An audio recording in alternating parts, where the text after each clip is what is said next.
Good now, revolutionaries, and welcome Let's go. to Rise Up After Dark. Oh, I like that. Right?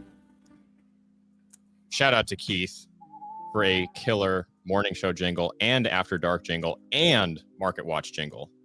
He is the chief jingle officer at Rise Up Media, and we appreciate it. Every single Shout out one. Keith. Such a banger. All right. Well, obviously, we're here tonight with Iceyyy. Iceyyy, it's been a minute, and Yeah. I'm really excited to have you back tonight, especially because everyone else on my team has abandoned me to do this by myself. So I was like, okay, well, I simply can't do that. Last time I did it was the morning show the other day, and I pretty much just complained the entire time. Where's William, man? He's in my city. I'll go hunt him down, dude.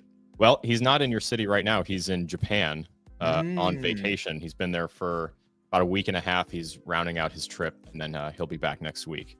But yeah, so he's having the time of his life over there. What's up in Malaysia?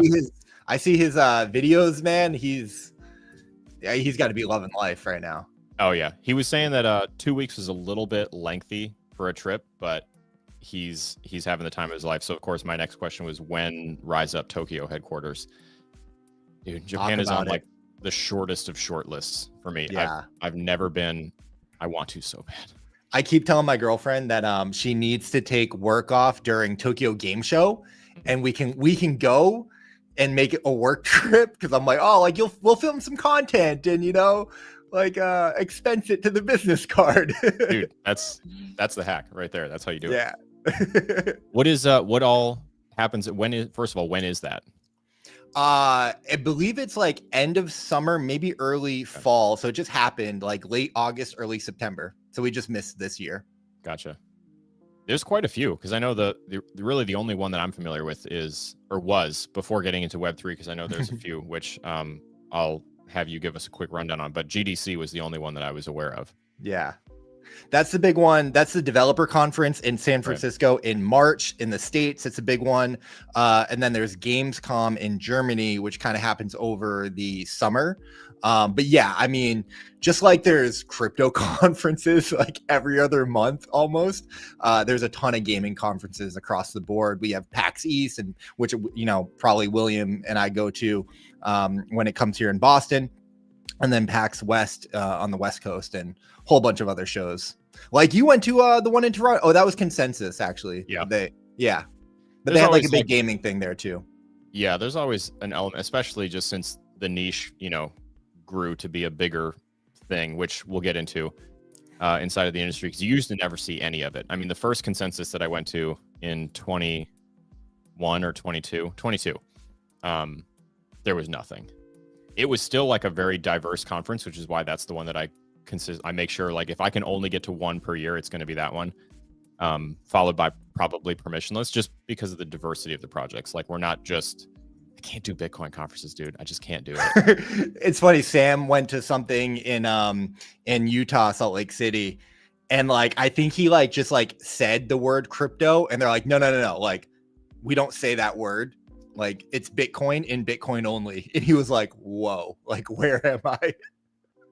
Which, like, hey, much love, shout out to them, like the OGs, like game is game, respect, I'm not mad at it. No, for sure. I mean, they're like, it's an experience, and they're fun. But like, the very first conference I ever went to was the North American Bitcoin Conference, which has been renamed because they were doing too much like non-Bitcoin stuff to keep calling it a Bitcoin conference. But man, I can only listen to so many people talk to me about why their miner is better, or argue about custody solutions when they're all the same. Yeah, I just can't do it. It's been an interesting year, or like maybe a year and a half for Bitcoin, right? Because they had ordinals, and then they tried to do NFTs, and then DeFi on Bitcoin, and I don't know. I'm sure you are way more up to date on crypto than I have been, especially as of recent. So I don't know. I'm curious to talk about that, kind of find out what's going on. I watch Bankless, and I watch, the Chop and Block and stuff like that. But I tune into Rise Up Morning Show sometimes, and I'm like, love you guys. Y'all are crushing it, but you're talking about some stuff that I'm not really aware of, which is why your show is so great. But yeah, man, I've been a little tapped out of the space. It's been weird year and weird cycle, like worst bull market ever, right? We can all agree. Yeah, it's really hard to just. We can get into this a little bit because it's going to touch gaming as a niche too, because gaming is one of those niches that we held up a long time ago as one of three that had achieved kind of a unicorn in the grand scheme of crypto niches, which is like specific adoption. I'm not trying to get this mass adoption talking point yet, but specific adoption with the actual target audience. Yeah. Versus like, actually, you know what? We were talking about the ISO 20022 standard cryptos and that family this morning, and how that talking point gets overused for hype all the time. That is a great example of one that has a bunch of fans and a brand that covers the world and like all of this stuff and a bunch of information out there about it and people talking about it constantly. Nobody who actually requires that messaging standard for work gives a shit.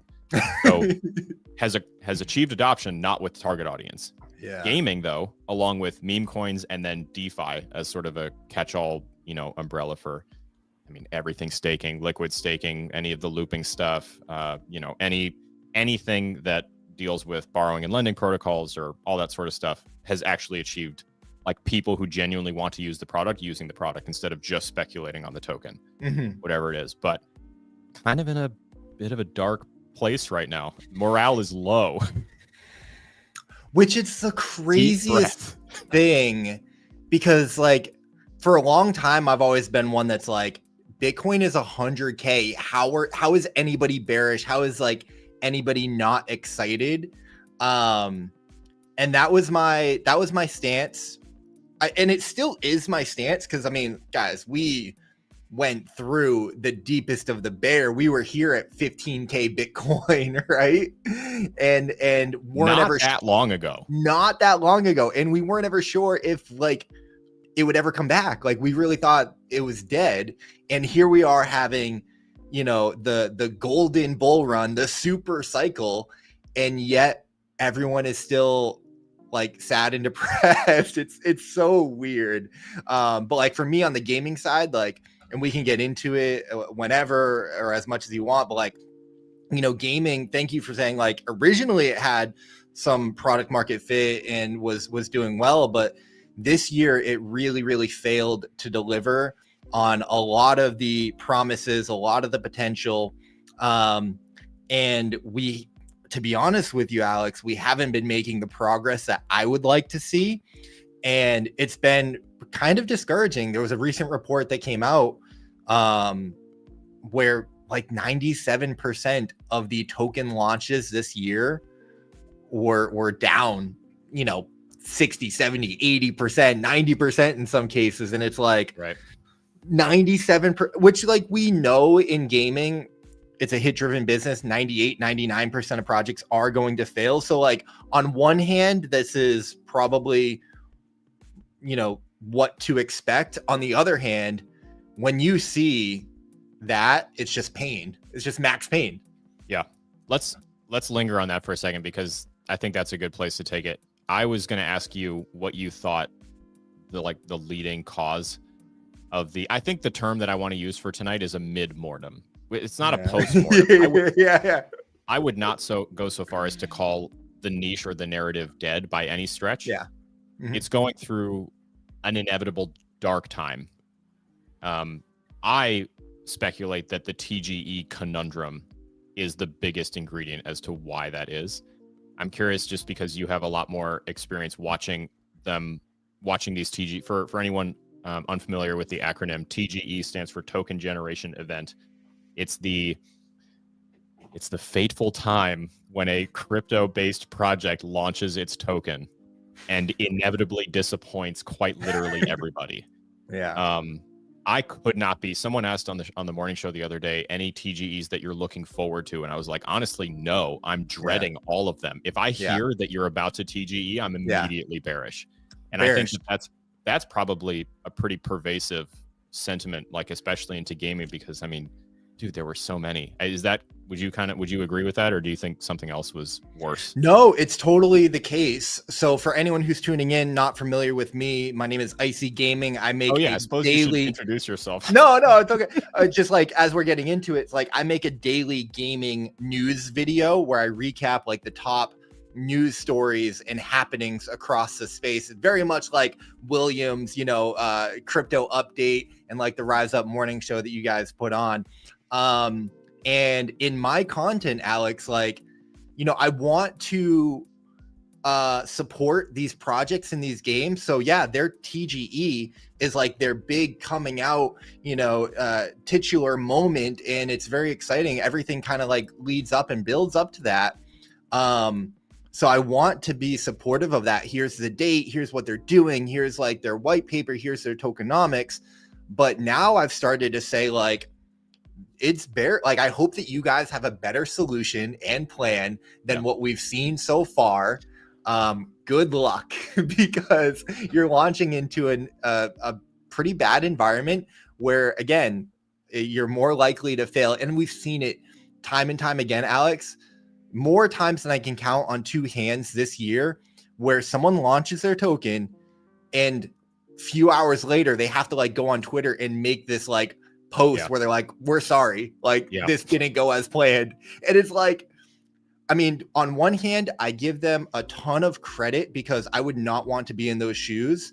And kudos to the founders and the people that show up in the hard times and are like, genuinely doing their best that they can do. It's a crazy space to like, operate in. Like how it feels like a lose-lose, Alex. And so Trump said I was going to get tired of winning, and I'm tired of losing. No, what are you talking about? This is winning. This is the winning. Let me ask you this, because I think the same thing every time I see a token drop, a TGE of some sort. Yeah. It's the same playbook every time. Yeah. And my question is like, how many BD teams, how many marketing teams, how many whole teams, how many whole departments, whatever. I mean, whoever's involved in this thing, how many people have to watch the same thing fail over and over and over and over again, and then look at themselves in the mirror with their project and be like, guys, ours is going to be good. Yeah. Because in my head, you're insane. And that's a boneheaded move. Like, why not? What do you have to lose? Why not try something different? Yeah, there's a few people that are trying to do things a bit differently, which is kind of fun and exciting in gaming. But at the same time, it has been a little exhausting across the board. So like, I've been thinking a lot about this, and there just has to be there has to be a better way. There has to be like, there's more important work that needs to be done, and I've started to think about where I can spend my time doing some of that work. I was like, all right, I'll be a content creator. All these people, they're doing the work. I'll just talk about the work that they're doing and support them. And all boats are going to rise with the tide. And then I've just been beaten down a lot this year where I'm like, guys, all right, like what's going on here? Maybe I need to like spend some time working on this. Cause I don't know how you feel, Alex. And I don't know like where it's at in broader crypto, but like, I was kind of like, I came up in the DeFi era, right? Like I remember old CT crypto Twitter, where a lot of these conversations and like rigorous research was being done and debate, like intellectual debate was happening. That was really exciting and inspiring. And like, we were all optimistic about this new world that we were going to build. And I feel like we've lost that. You don't really see that as much anymore. Like I remember watching, Justin Drake, who was like an Ethereum researcher on Bankless. And, I was in it for the tech, ironically, and we just don't have that anymore, or as much of that anymore. It's been dominated by like, meme coins and pump fun and stuff. And it's like, it's less inspiring.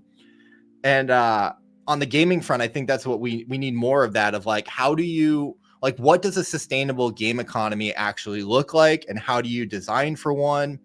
And can tokens work in a game?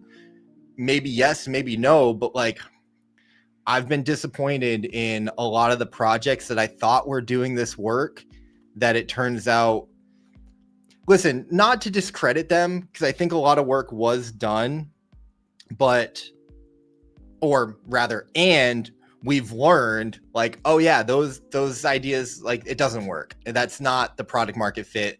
That's not going to be sustainable. So I do think that we've made progress in many ways of like, what's the Albert Einstein thing? Like, we found 10,000 ways for tokens not to work in games. I don't even know if you can say that, because I feel like I'd be curious if you can think of any examples of someone who's tried to at least buck the trend a little bit, or, you know, break a mold, insert another cliche about, you know, different methodologies here. Because launching a token for sale, right, goes the same way every single time. Like, okay, guys, TGEs out, the KOLs already did their round, the VCs are already in before the KOLs are. We've got everything. We've got multiple layers of people who are just ready to dump on you, but don't worry, they can only dump 15% of the total supply in the first 10 seconds of the launch. Yeah. So, you know, don't worry, it can only go down so far, right? But as you said, what's the average down of most of these tokens? It's north. I mean, you said 60%, dude. If one was only down 60%, I feel like you're killing it. Yeah, exactly. Like, most of these things are 95 plus. Looking at them, they're awful. And it just makes me think, like, why not at the very least, if you've already got the VC money, if you already fundraised, if you already have the interest and you really just don't want to sink yourself with a token, because that's what it feels like. Why not just give it away for free through some sort of creative method and then lop it off at that? Like, take the crappy part, though, I think is the VC pollution problem, because like, how do you get a VC involved without giving them any token? If you could crack that, that would be it. You know, like another methodology for VCs to give money to a studio, to a you know, single game project, whatever, without getting. Do you have thoughts on that? Because we've talked about, that's kind of been a pervasive narrative, right? Like, VCs are extractive and maybe toxic, and VCs have corrupted crypto, and I don't know enough to know where on the spectrum that is true. You know, for me, it was like, one of the things I got into crypto for was, it was supposed to be power to the people, democratized, fair launches, transparent, open. Right. And that was the original promise. And then, like, you know, it does seem like a lot of VC money came in, and that's where a lot of things, you know, were co-opted. And I mean, we have rottenness all throughout the stack, exchanges and advisors and, you know, developers, contracts and things like that. So it's not just on any one singular party, but like, it feels like a lot of things have lost their way. But I don't know, do you like should we not like give time and energy to VC stuff? Should we avoid that at all costs? Like, what is there a way forward? I don't know. Yeah, I would not do us all the disservice of like bloviating and say that I have a solution to it. But, you know, the first step would be identifying the problem. If the VC is the problem, then we need a better caliber of venture capital.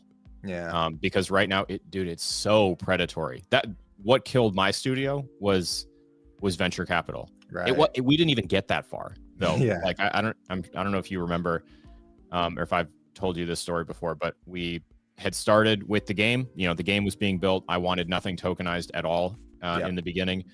There was going to be, you know, some eligibility for people who were holding a specific NFT to get some perks and privileges and early access and stuff like that. But that had already been out and launched and in people's hands for well over a year. And then we got the grant, and the grant was great. And I looked them in the eye and I was like, look, this is like the bare minimum. It was overall, it was a $300,000 grant. Which at the time I was blown away by. And then the more that I learned about game development, I was like, okay, this is like, we're going to get a Scotch tape and toilet paper tube version of this thing at the end of it, and we can call it the playable alpha. Like we're gonna get to alpha. And then, you know, long story short, you mentioned exchanges. The grant got punted to MEXC. MEXC. And immediately they were like, token. Yeah. And I was like, listen, it's not a no, but it's a not yet. Yeah.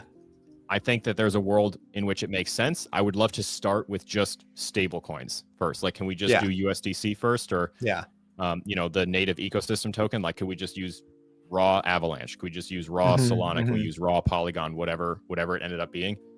And it was nope, token. Now you're going to use that to fundraise the rest of it. I was like, okay, yeah, I can't. And then they pulled the funding and the studio died.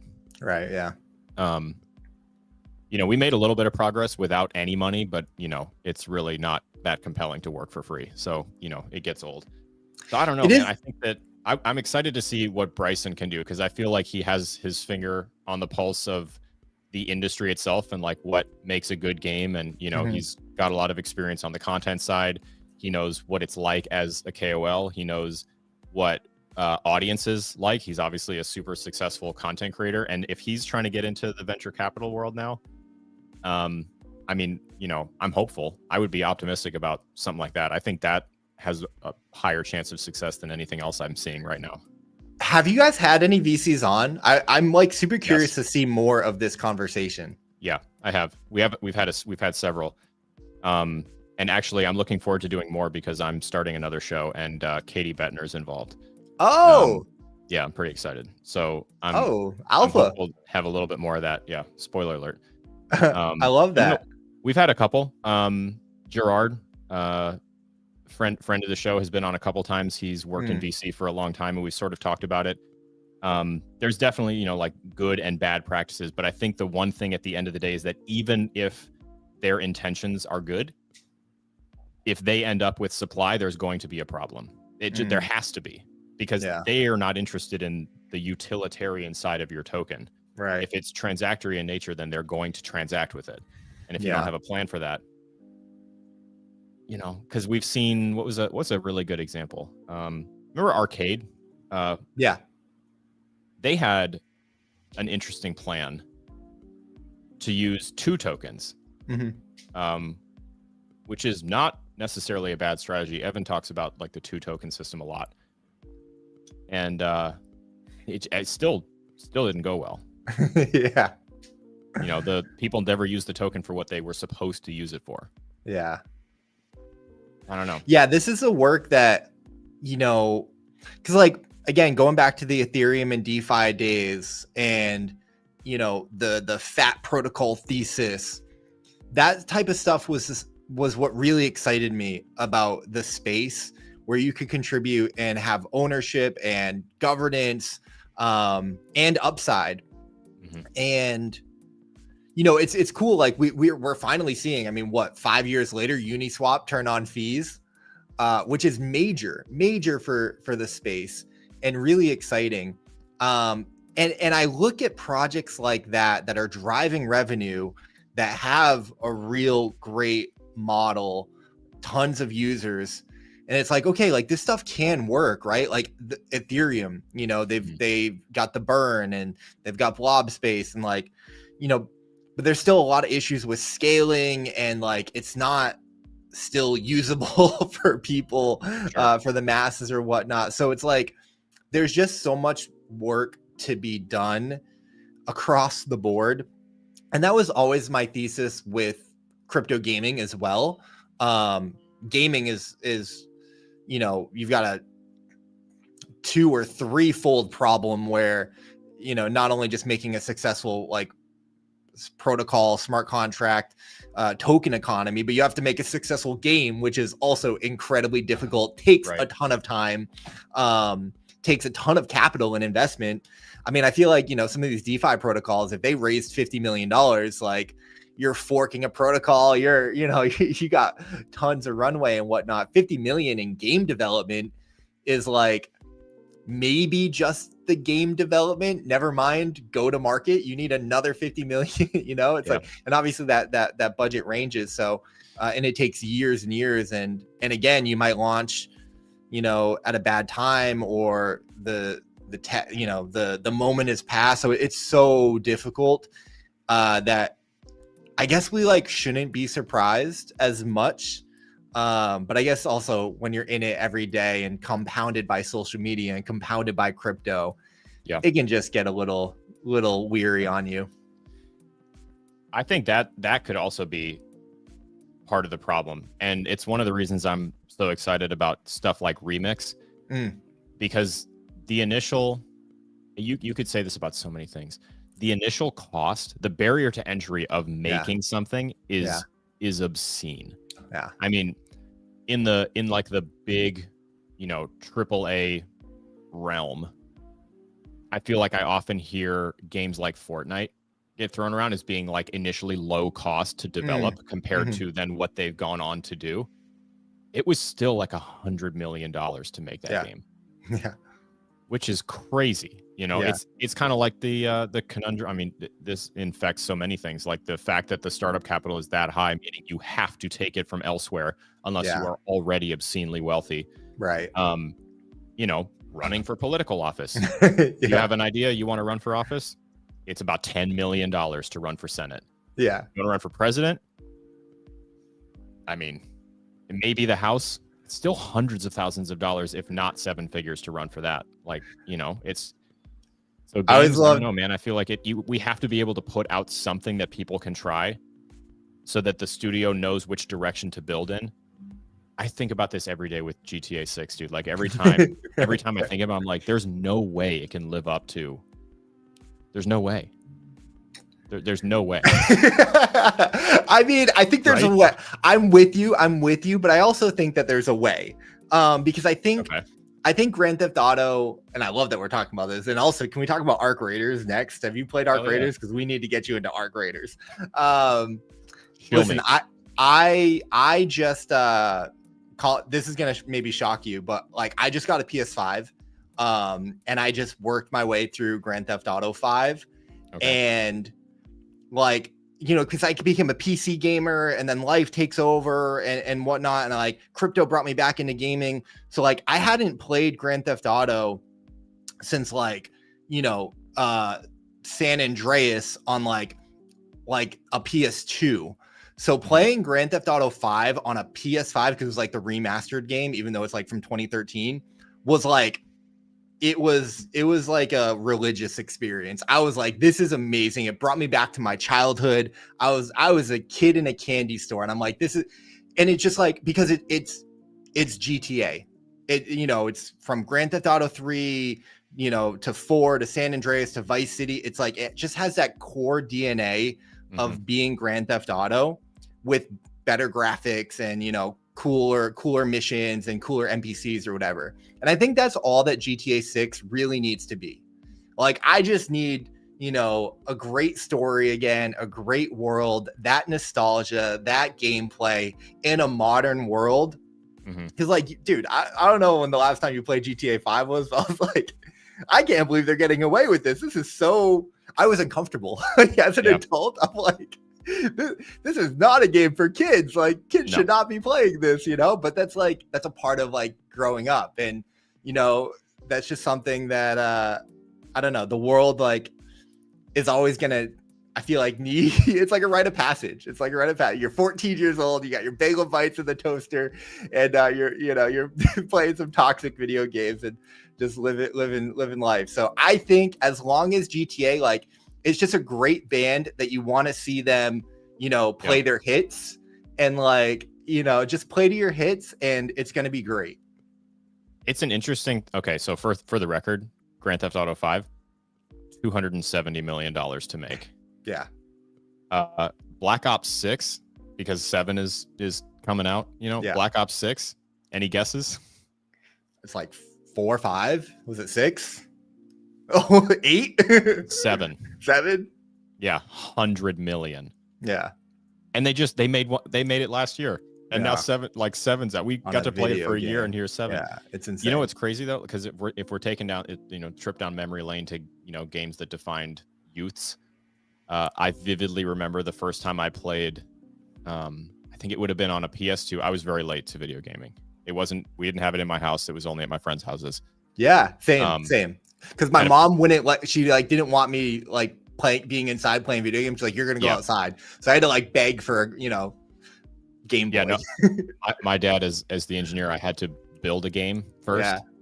Yeah. So we made like Asteroids or something on like an ancient compact in the early 2000s, and then I was able to play a video game, and it was the Eyewitness History Museum exploration, where you just walked around a history museum and read the exhibits.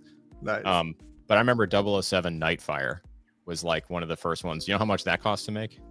I'm looking all these up in the background here. Yeah, I mean back then, dude, probably like 2 million, 3 million. Yeah, you're really good at this.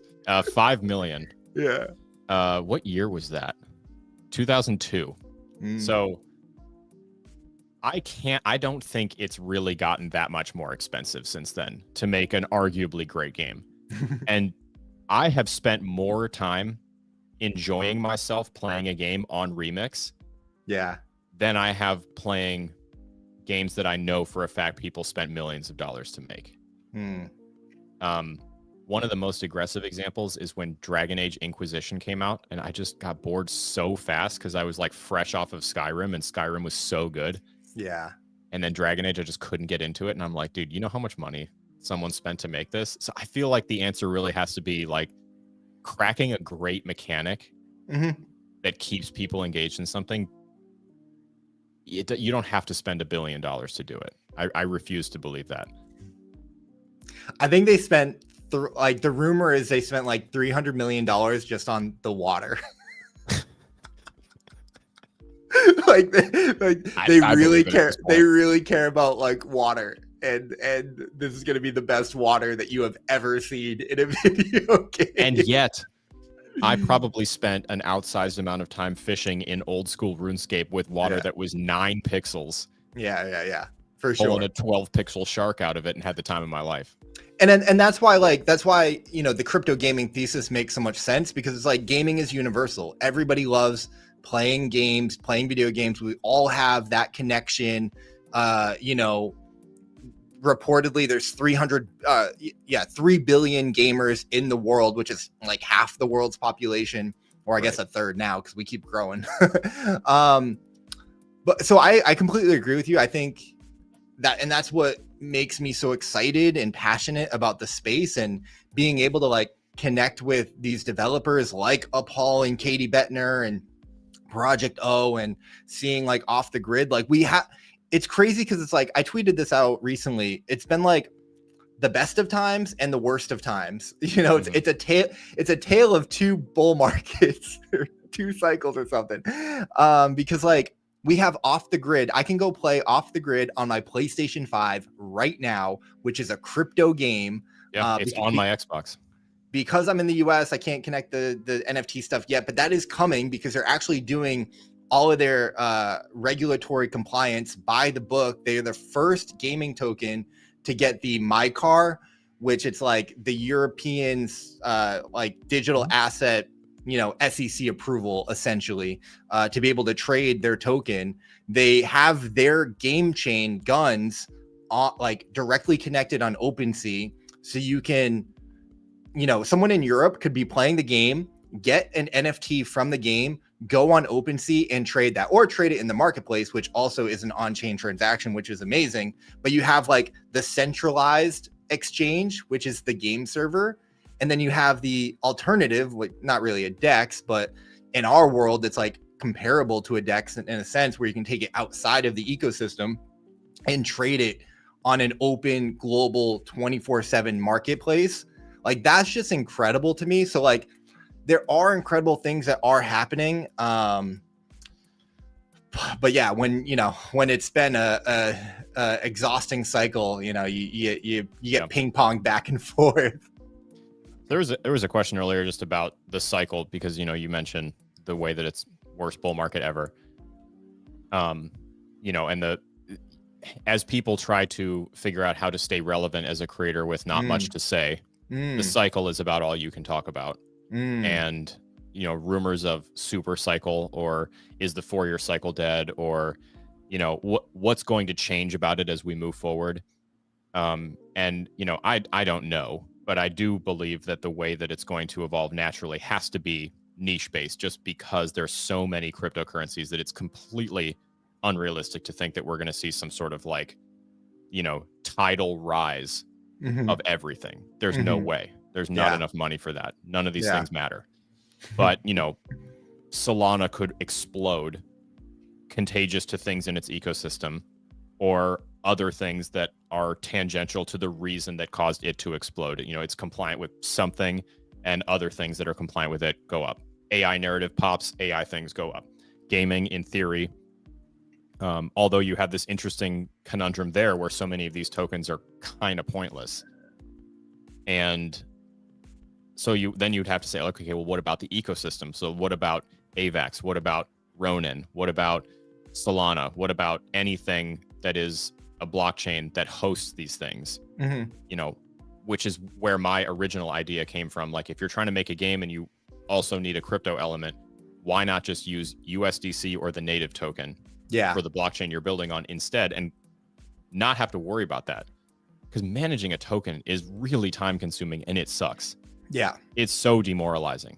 I don't recommend anybody do it. It's awful. Truly awful. Yeah. If you can't tell, I'm still scarred from it. It took years off my life, and mine wasn't even fungible. Yeah. So you add that element to it, and like how liquid it is and how high velocity they are, it's even worse. Yeah. So, I mean, there's not really a question there, but I guess, I wonder, do you still hear like whispers of people who are pushing a game through development that are in some way, shape, or form like changing the way they plan to bring it to market with a Web3 element? Yeah, definitely. I think there's been some interesting shots on goal, or experiments that are running, and then I do think that there are a lot of the space is kind of waking up to the reality that some of our preconceived notions and theses are not working. Mm-hmm. and we need to rethink our approach. So one of the ones kind of along the lines of what you were suggesting earlier is, shout out to Kobe Streams in the building. I appreciate that support, brother. Shout out to everyone tuning in, man. I think William Watson popped in on the TikTok. I see all these like gifted tiers and everyone showing support. You absolutely love that. Shout out to Mr. Robot. Ooh, I like that. One of my favorite shows. Absolutely goated. We love Wildcard, which is this, the game from Katie and Paul Bettner. And they did 100% of their token to their community, earned through gameplay. And they basically are like launching their game as a regular traditional, we call it Web 2 game, but that's really silly. It's like traditional game on, Steam. And have like a different kind of economy outside of their game that is tied to their token. So that is a really cool way to go about it, where it's not, 15% is going to the VCs and all that stuff, right? They're not doing any of that stuff. Right. And they've like separated the studio and the game and the foundation and the token, like all that stuff is a really compelling approach. To your point about like the gaming chains, I have become more of the mind that is the right approach, or a more compelling approach, where I'm interested. A gaming token we have not seen work, and I think it's really, really hard to work.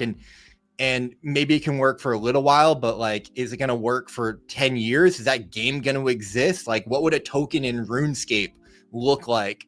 Really, really hard to make that work. The closest that we've seen has been EVE Online, which has a massive, in-game economy, sure, and track record, and like Lindy effect, right? And that they're really exciting because they have a crypto version called EVE Frontier, where they are like all in on the crypto ethos, and they're like, we want, in this world of EVE Frontier, like everybody can launch a token. It's almost like pump fun within the game, and they have a really interesting, which might not sound like all of that compelling when you're like pump fun, like, but they're like, listen, total freedom, total crypto ethos where, you know, it's democratized and anybody can do anything, libertarian values. Like, yes, a lot of tokens are going to die just like we see in the regular crypto market, but like it's on the game economy to like find a way to make it work. And they're also using smart contracts within the game to govern how like a ship will function, or how a world will function, or how a weapon can function. Like, they're encoding that into code as law, which is really, really compelling. So they are one of the more, and it's it's too big brain for me. It's above my pedigree to understand how it all works. But these are guys that have 20-30 year track record of running in-game economies and balancing and figuring out, you know, their player economy. So that's really compelling. Sorry, I'm like going on this tangent, but this is like what I get passionate about all day. I think on the chain side, you mentioned Ronin. I would also include Immutable. I think Immutable has started to do some really compelling things. They're one of the largest gaming blockchains, and they really view themselves as a publisher. And they have now integrated their publishing platform, which is Immutable Play, into their gaming, you know, library, where it's a really simple, straightforward questing platform, but it doesn't feel like a questing platform, and it doesn't like come off as like, oh, just do these, you know, play these games and get tokens. It is a more thoughtful, integrated way, the same way that, you know, PlayStation trophies or Steam achievements work. It's like, you're doing this stuff anyways. Here's your recognition. Here's your achievement. And it just so happens to be, you know, in the form of some tokens, which makes a lot of sense, because now you're distributing that, you know, that one token across. They've got like 500 games on their platform, and, you know, some of them are going to be massive and some of them aren't. And so that is a more interesting way of like, okay, if I'm retail or just, you know, regular guy looking to maybe partake in this crypto thing, and it's like, oh, I could kind of have a share of their, you know, essentially studio, or essentially like massive game publisher. You know, a friend said this to me a long time ago. It's like, you know, this is sometimes tokens, you know, ride the line of being securities like too closely. And it's like, okay, yes, but like, securities are legal. Like, securities are a governed, regulated thing that are these assets that people can invest in. And like, if that works, then it's reasonable to assume that that could work in crypto.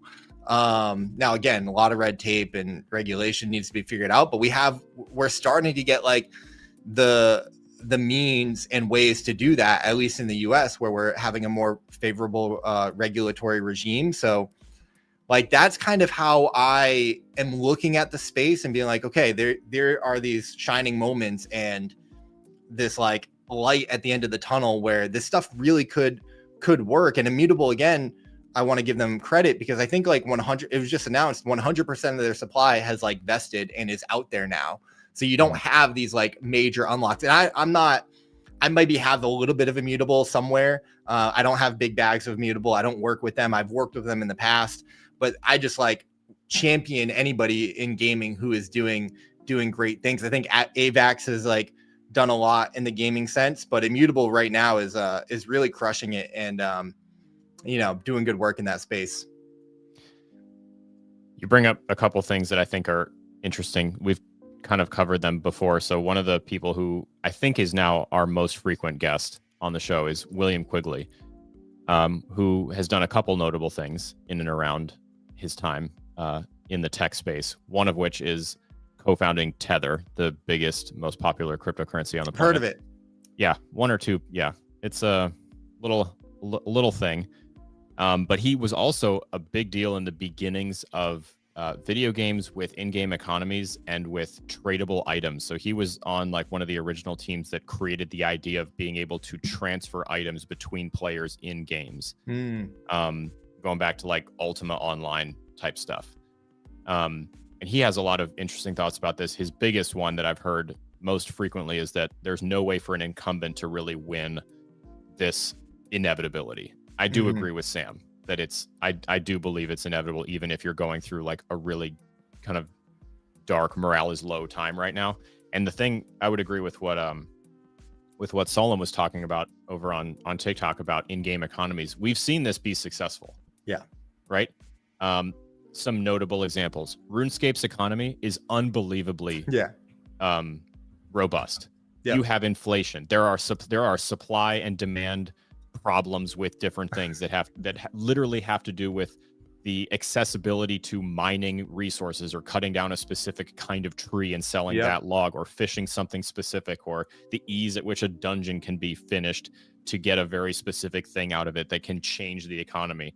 And for years, that economy functioned with gold as the main currency, and then also a barter element with peer-to-peer trading. Yep. Like, it was the most democratized, open economy that I've ever seen in a game at that point. Yep. And at that time, had they been able to token, there was a black market for gold, of course, right? Like, people were selling RuneScape gold all over the place. You know, you weren't supposed to do it, but people did it, right? I mean, they tried to kill it and they couldn't. The desire for people to be able to transact that way is there. Yeah. Hundreds of millions of players have played that game. And the thing that I always just wanted to wonder, like I'm screaming this into the void. If we know that works, the V-Buck economy, right? That there's an economy. Warcraft gold, simoleons. It doesn't matter what it is. Like Clash of Clans, gems. How much money has Supercell made from selling gems? Yeah. Literally billions of dollars. Right? We know that works. Yeah. They did not launch any of those overnight. That thing did not drop and become popular. It didn't acquire players overnight. There were very dark times where RuneScape was in hell. I mean, when they were trying to crack down on illegal player trading and they deleted the wilderness, the game almost died, right? They changed trade. You could no longer give items to people for free. You had to exchange an item of equal value determined by the player economy, but still, right? So like, good times, dark times. Yep. Why has not a single crypto project, a single game, a single anything ever shirked the idea of a flash in the pan marketing style with guerrilla tactics and a surprise airdrop and some hype campaign and a bunch of KOLs who all give up the second TGE happens?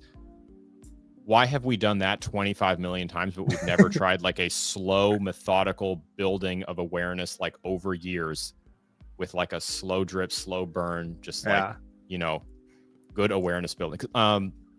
What's one game that's like smoking everybody right now? I feel like, maybe you can correct me if I'm wrong, but it feels like Pudgy Party has more players than anything else does, or at least it did.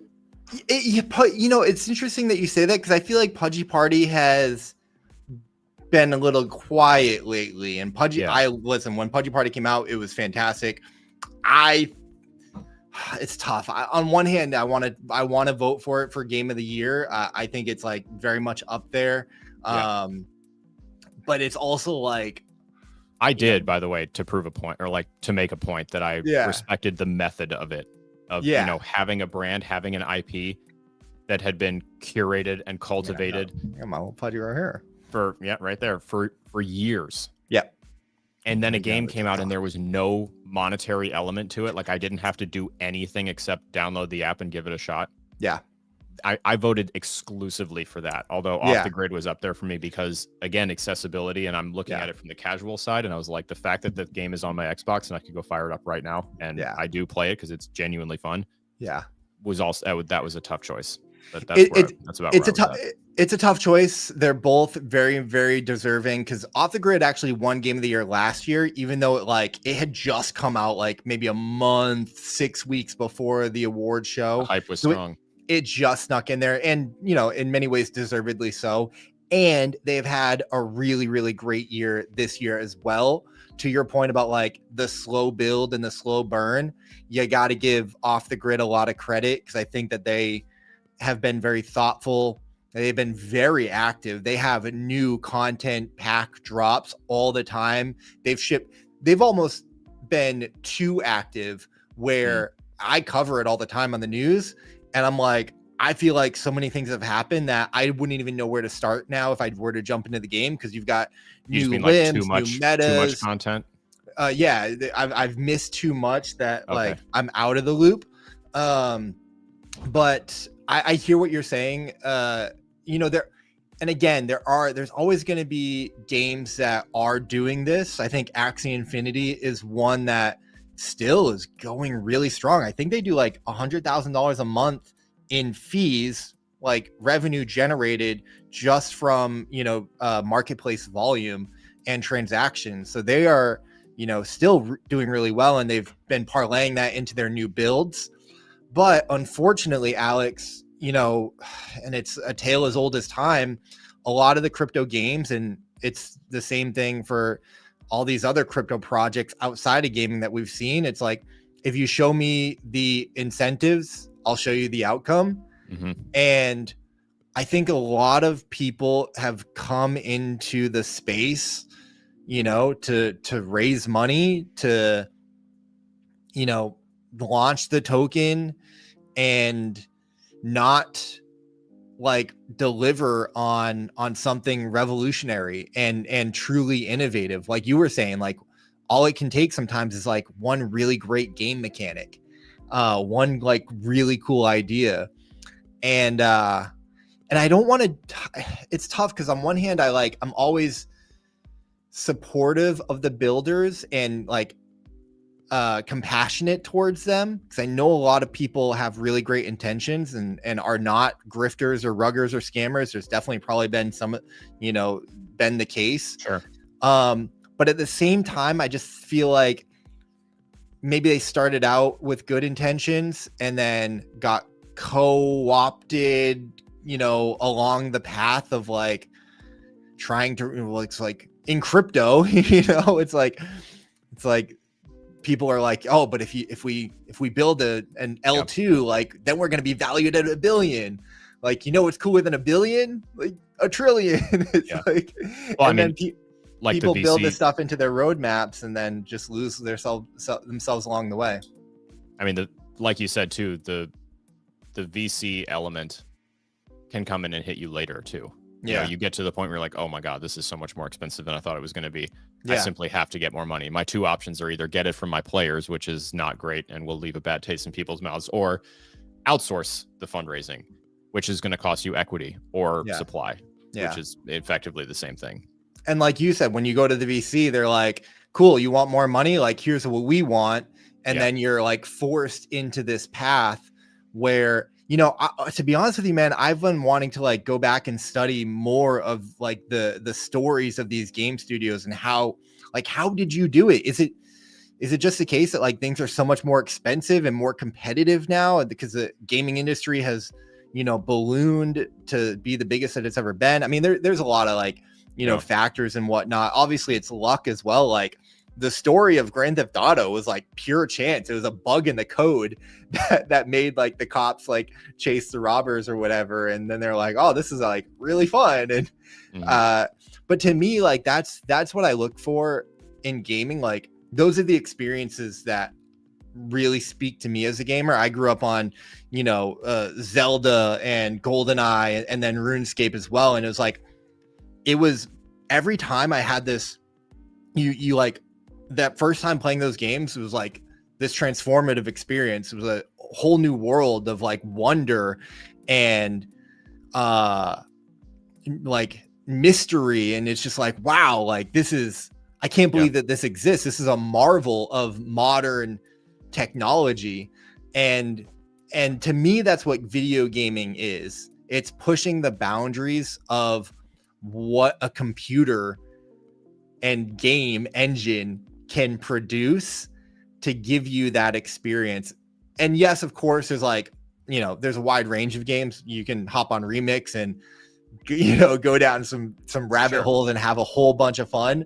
But like, that's the stuff that inspires me as like, from like an artistic standpoint, that I just think is the coolest thing in the world.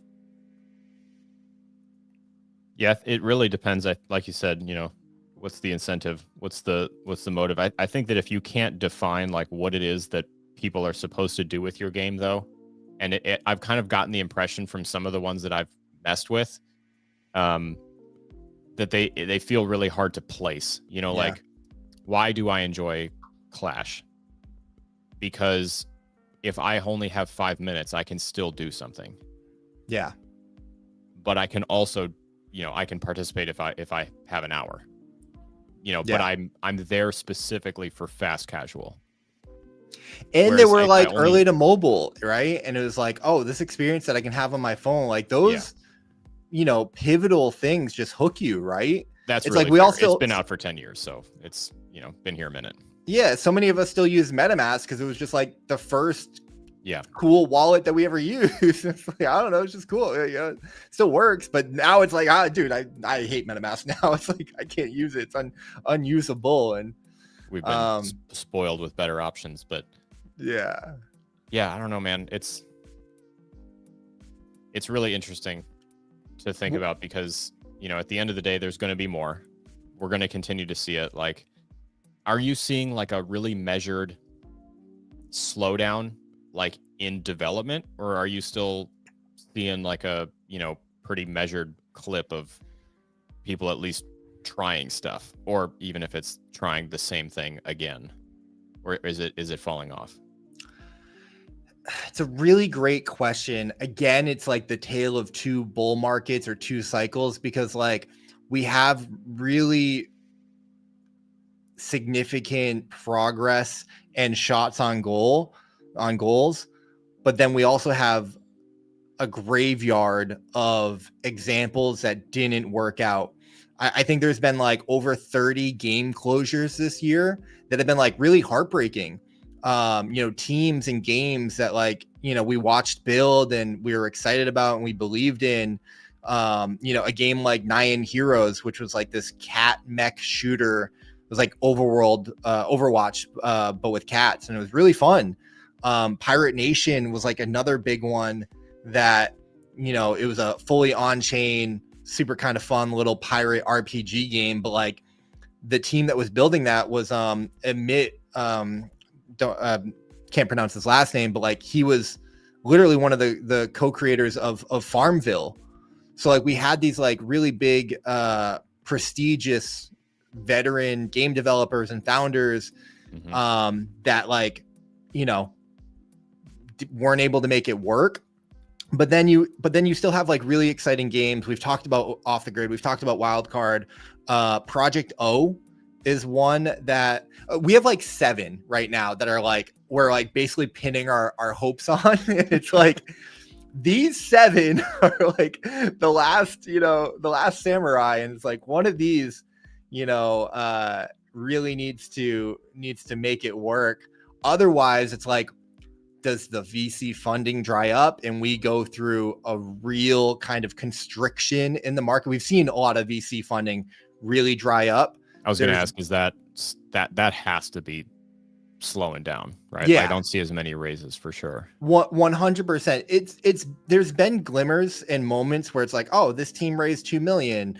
Cambria is a really good one that just raised 2 million, and Remix just raised millions. 5, I think. Yeah. So like there's still things happening, but not at the scale that they were happening.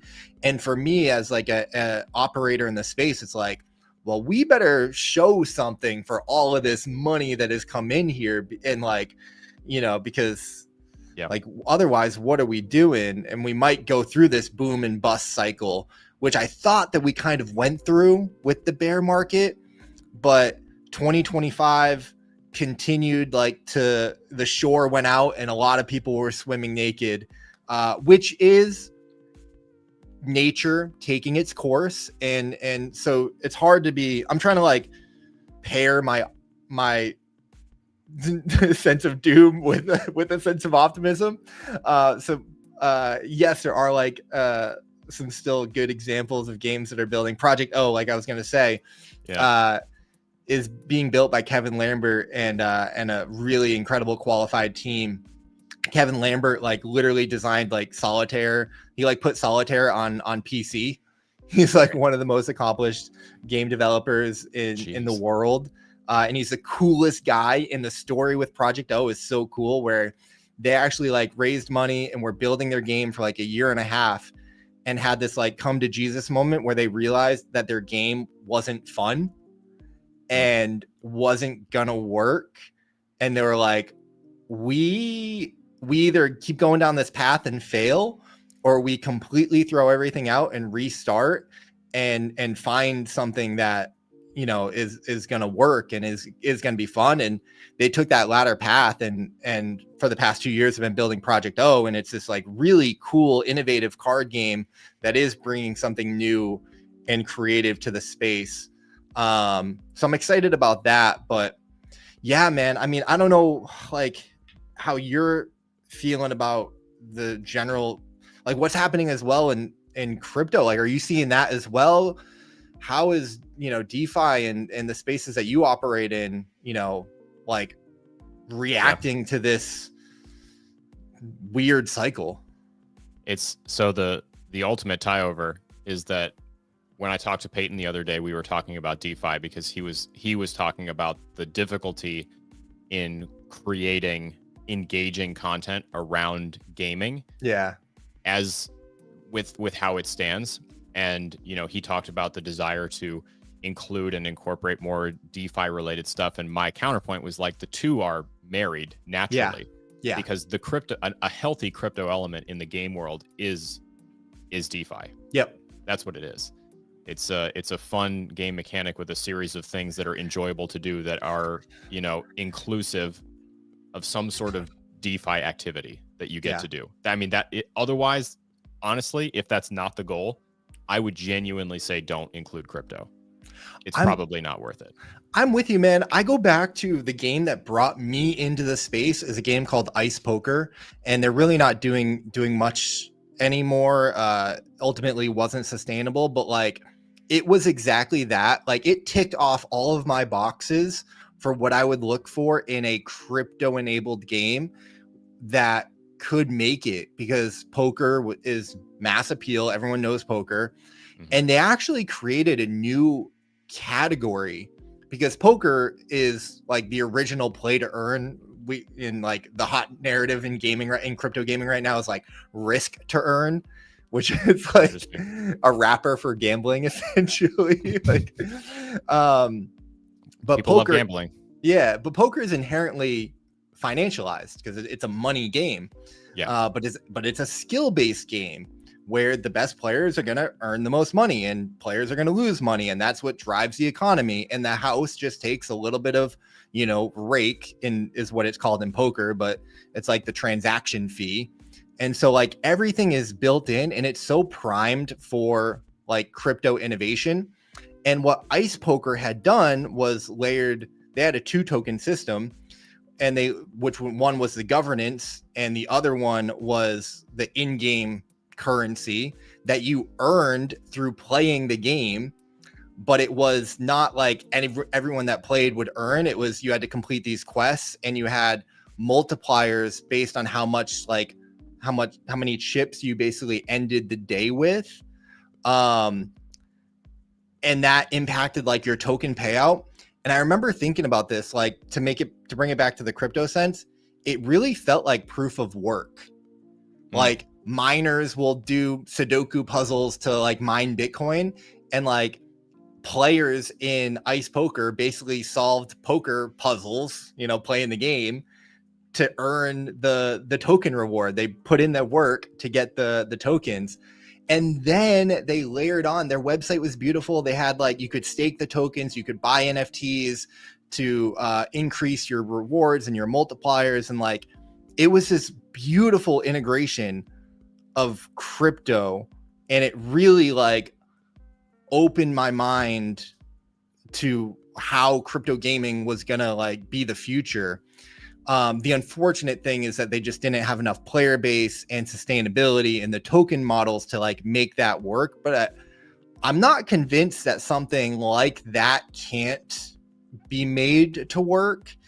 But I agree with you. Like, as a DeFi guy at the time that, you know, was always a gamer, that combined my love of gaming, my, you know, my degenism with poker, and then also like my fascination with crypto. And it was this perfect like thing that I'm just like, I guess I'm still chasing ever since. I'm like, I'm going all in on crypto gaming because this is going to be amazing. Because that's what gamers love to do, right? We're min-maxing, you know, our different skill trees and our different, you know, loadouts and our strategies, and there is a way to make that work, I believe, with a token economy that is like DeFi, because you can take all that stuff to Uniswap and then do stuff, or to OpenSea and then do stuff, and yeah. Well, I really think cool. Too, like you said, yeah, take it somewhere, because you can really pollute the game experience by over monetizing the actual game experience, which can kill immersion. And if we're talking about, you know, going into a game to have a little bit of escapism, then I don't want to have to stop to do something transactory. You know what I mean? Like, I would rather not be interrupted while I'm exploring in Skyrim to do something monetary that takes me out of the game element. I would rather go do that somewhere else after the fact. Like when I'm sitting down and it's late at night and I'm like Magic. Okay, so I play a lot of Magic. The physical card game. I actually never really got into Arena that much.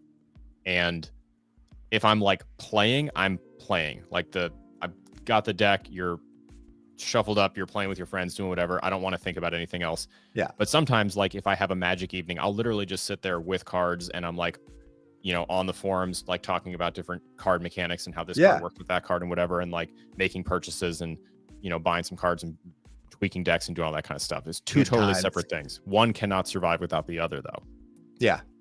I mean, so to answer your question, I think the entirety of crypto is in the exact same place. I think you guys put such a bright spotlight on gaming as a niche that it really, really sticks out to you that that's the case. But if we were to shine that same caliber of spotlight on quite literally anything else, you're going to see a lot of languishing. Like, just to prove a point here, if you look at just Bitcoin on a 1 year, and this is just the CoinGecko chart. Yeah. I mean, like, look at this line, right? Like, what are we looking at here? It, you know, we crossed 100 last December, and we've been in and around ever since. And I mean, you commented on it right when we kicked off. You remember initially $100,000 Bitcoin? Yeah. We said at the time, at some point we're going to be like, man, now we're down to 100. We are at that point right now. Yeah. And you and I both know that at some point in the future, we're going to say, man, we're down to 500 and we're down to 1 million. Right. Yeah. And at the time, it's going to feel awful. Yeah. Thinking about it now, you know, so the length of time that we've been like languishing at these different points is infecting everything. They all look like this. Yeah. I mean, you know, if you pick anything, right? Like ETH, right? It's such a it's such a good point. Like, you do have to zoom out. I guess, like, can we talk content? Like, how, because you do this every day.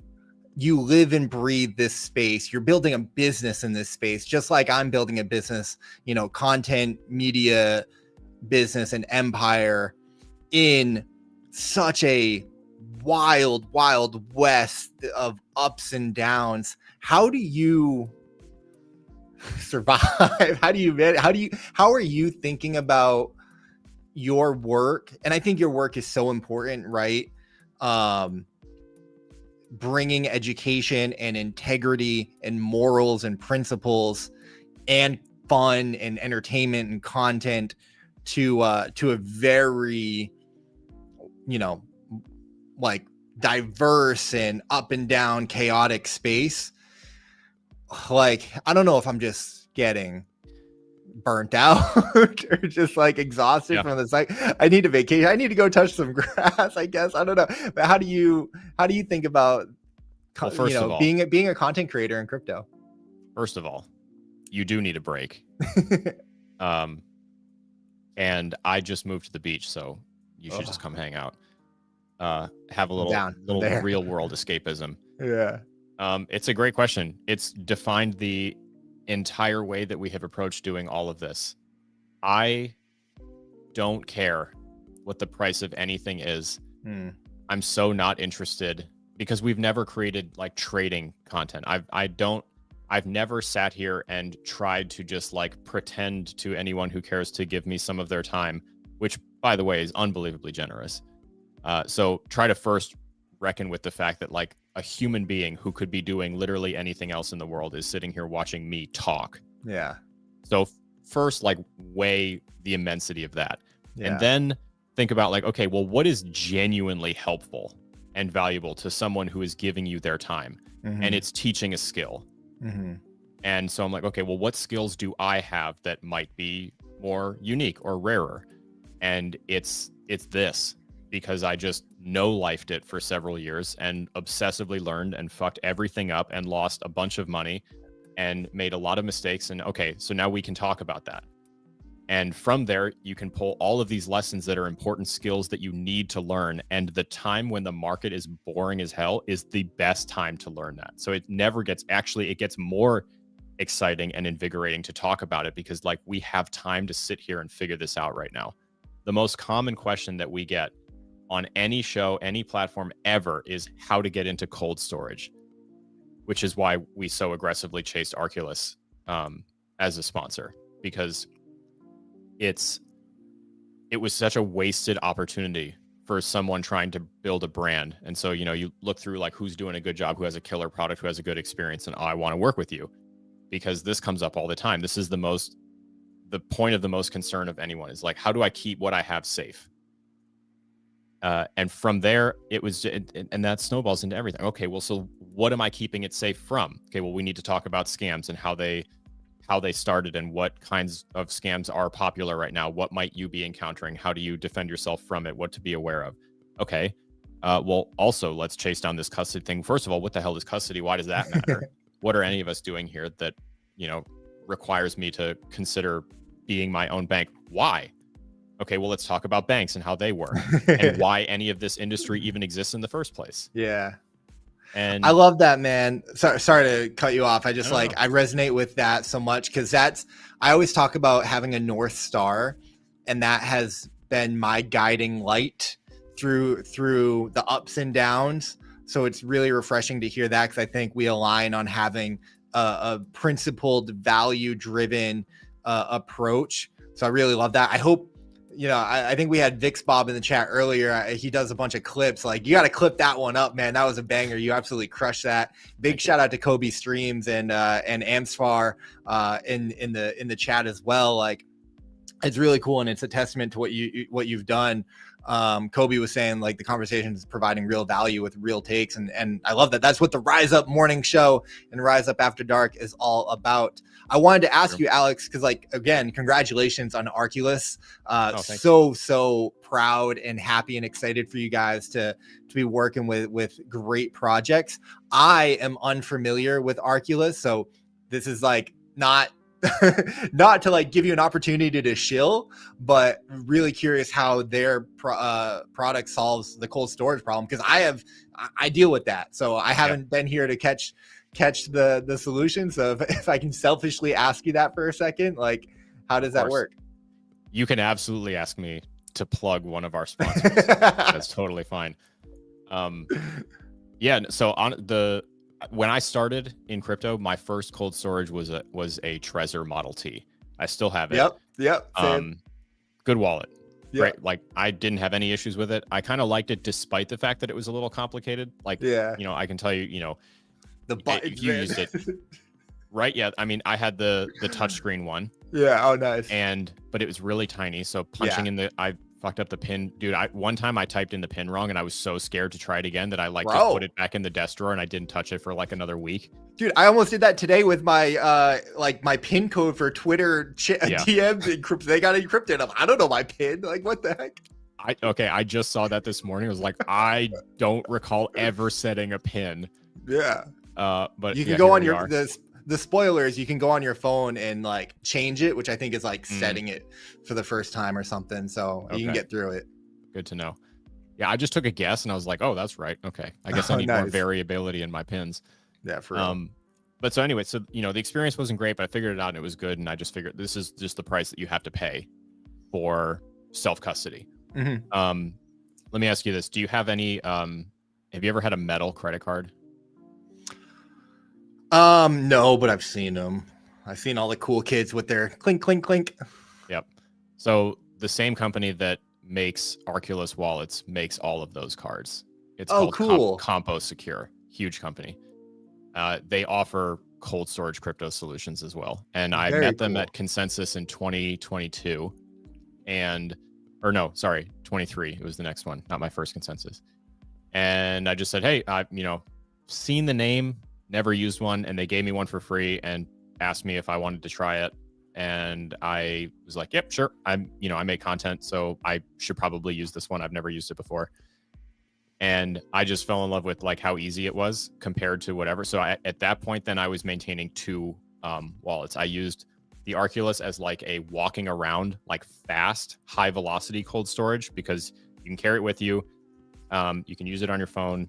It's still air gapped. It's, top of the line from a security standpoint. It's very hard to corrupt and hack and all that good stuff. All the things that you would want to see in a company.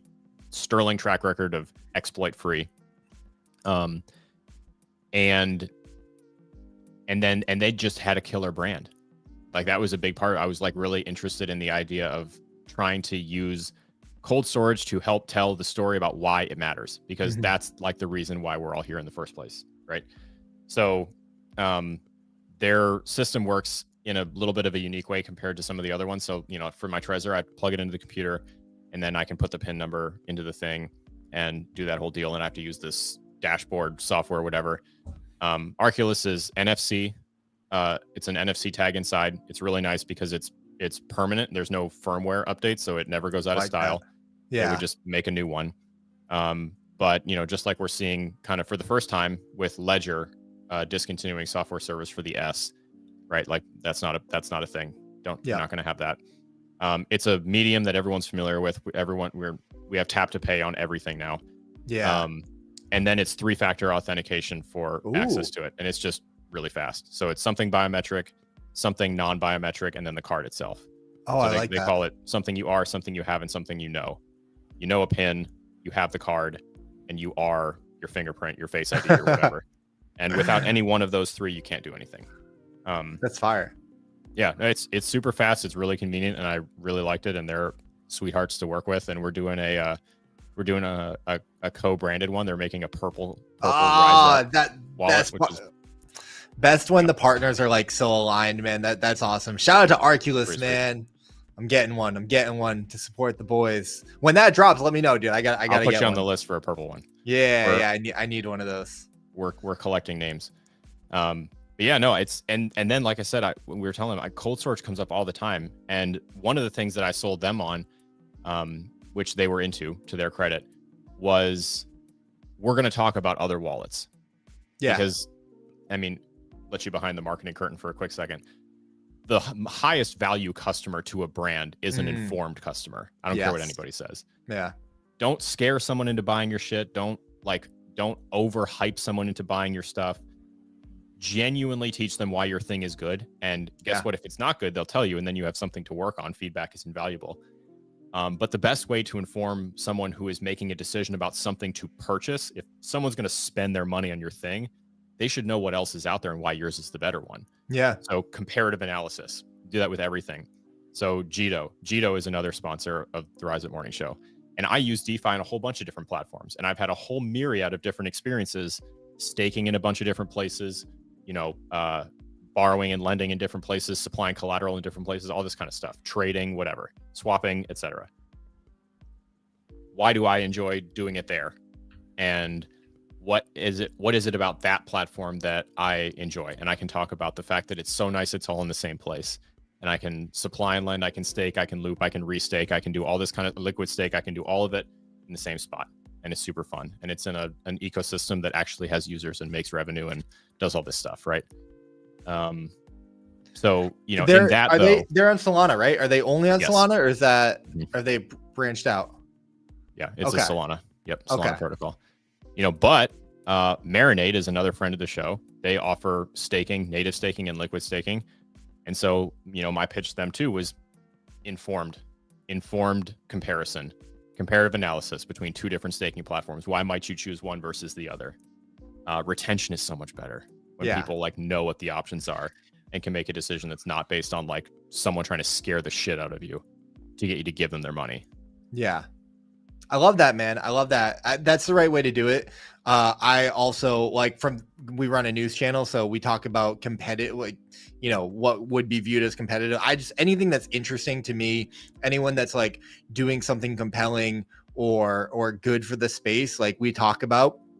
Sure. And I think that's the right way to do it. And talking about things that you actually use and enjoy and love. Like we have a game that we work with, and I was never a TCG player. It's cool that you're into Magic. I was never into TCGs. I work with a game called SoulForge Fusion, and they turned me into a TCG player because the game is easy to learn, hard to master, that classic kind of thing, and just really, really solid and fun. And they have a really active player base. The problem with a lot of crypto games is that you try and play them and the lobbies are dead or the game crashes. And so SoulForge Fusion has just been a great game. I didn't mean to turn this into a SoulForge Shill. I'm just speaking to creators, working with brands that you'll love and you're excited about, that you would talk about anyways or use anyways. It's the best thing. But I did want to ask you. Oh, go ahead.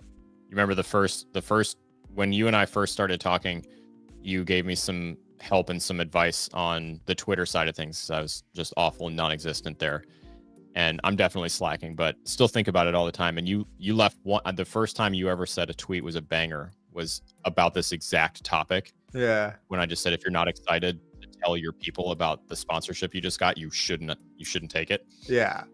So I don't think there's anything wrong with that. I mean, if I wasn't super stoked to get up here and talk about the people who are supporting and making the show possible, for one, that's $1 I don't have to try to figure out how to get out of an audience. Yeah. That's never a great feeling.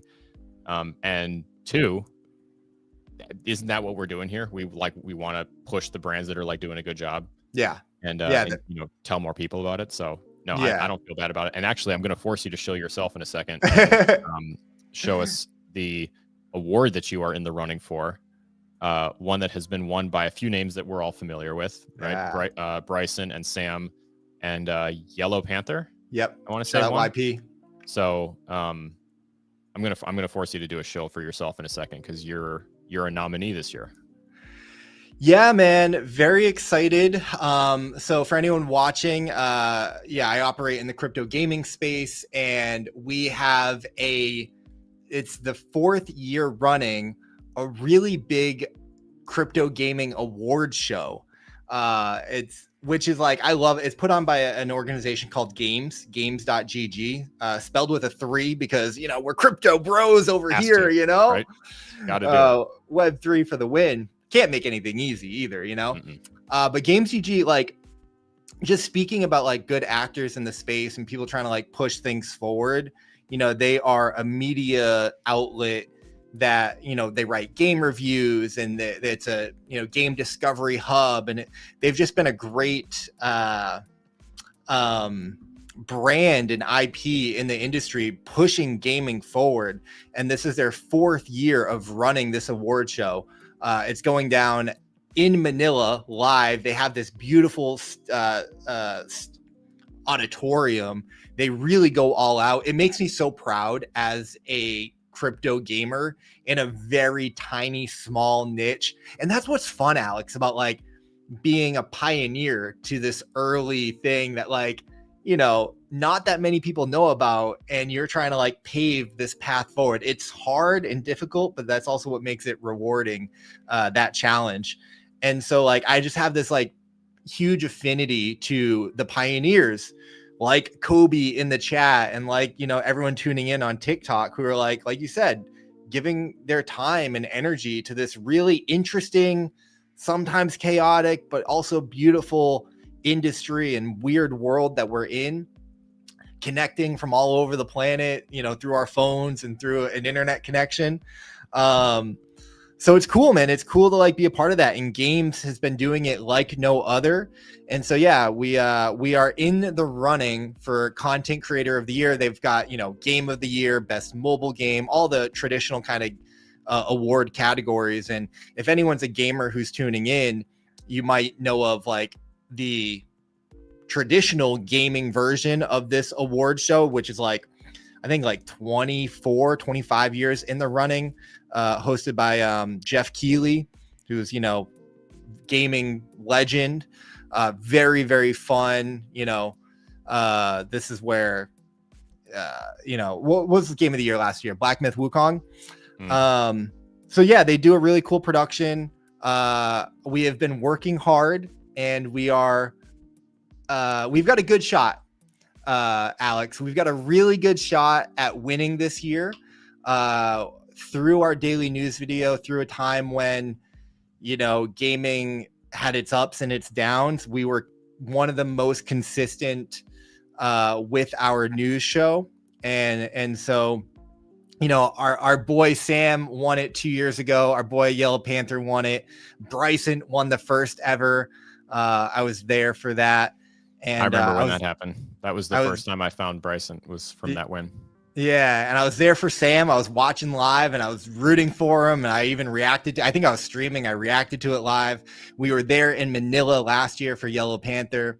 And hopefully, you know, we've earned our spot this year. I would love to take it down. It would be an incredible achievement and, you know, just crowning moment of all of our hard work, and it'd be really cool for our partners to bring it home. But you know what, Alex, like even I've received so much love and an outpour of support that really that recognition is more than I could have ever dreamed about. Genuinely. We all started on crypto Twitter or TikTok with, you know, 0 followers, right? And to get to the point, hey, there we go. Look at that. My guys voted for me. I appreciate you so much, man. Much love. Of course. Like, it's just such a dream come true, like you were saying, to be able to do what we're doing, to chase after our dreams and our passions, and have people that find that interesting and care and show up. So I'm more than blessed. I've always like just tried to be about the work. I want my work to speak for itself. And I'm really proud that we've, you know, made over 250 daily news videos over the past year, covering every single game and every single story and headline. And, you know, I've got an incredible team. That's the fun part of like having a creator business is you build a team of people around you that you work with, whether it's like, you know, we've got a researcher, and I have an assistant who helps me out and, you know, helps with BD and things like that. And, you know, we work with, you know, some really amazing, talented editors who like work on our videos, like to get them out, They look great. you know, in the same time. So, you know, it's been a dream come true. If anyone's watching and you like what we've said, you can go to games.gg and vote. You could vote for me. You could vote for somebody else. Every vote matters. It's a super cool thing that's just happening as well. Like if you're interested in anything that we've been talking about, the award show voting ends on Sunday. So go vote now. TikTok, I'm looking at you. Go vote now. And I'll have the link. I'll have the link in circle. But the award show, yeah, that's amazing. Thank you. The award show is going to be broadcasted live from Manila, the Philippines, the hub of Web3 crypto gaming. Are you going? Yeah. I'll fly out Saturday. 22 hours to the Philippines. We'll be there all week. Sam and Peyton very graciously invited me, and I really wanted to go. I do want to go. Yeah. I just couldn't swing the travel in that time frame, and then I realized that the only reason I wanted to go was to hang out with you guys, and I was like, okay, that's probably not a good enough reason. But I'll be watching. I understand the desire very, very much, and thank you for allowing me to come on your platform and show myself. Shameless plug, but yeah, man. I mean, we got to hang out at some point. I have like been a hermit much of this year. Just Me too. banging out those videos, right? It's a lot, dude. I remember the daily grind, like on a specific series. I did Yeah. rapid fire crypto news for Yeah. 400 days straight, and on the 401st day, I was like, okay, Animal I'm gonna do beast. something else. Yeah. And I will say the production is not what you guys were doing. It was a single TikTok. You know, actually, I will say some of my favorite videos that I ever did were in that series. Though I did one from the helicopter while I was while we were flying, and you couldn't do any sound, so I had to do like a voiceover at the end. Yeah. But it's a grind, man, to make one thing that you do every day. Yeah. And now you're pushing a year. I mean, obviously you're gonna hit a year. You have to, right? Yeah. No. Well, we hit the year anniversary of because we do it we don't do weekends, so it's September 9th was like the 1 year anniversary. But yeah, we're going until the wheels fall off. How long does it take to put one together from start to finish? Great question, man.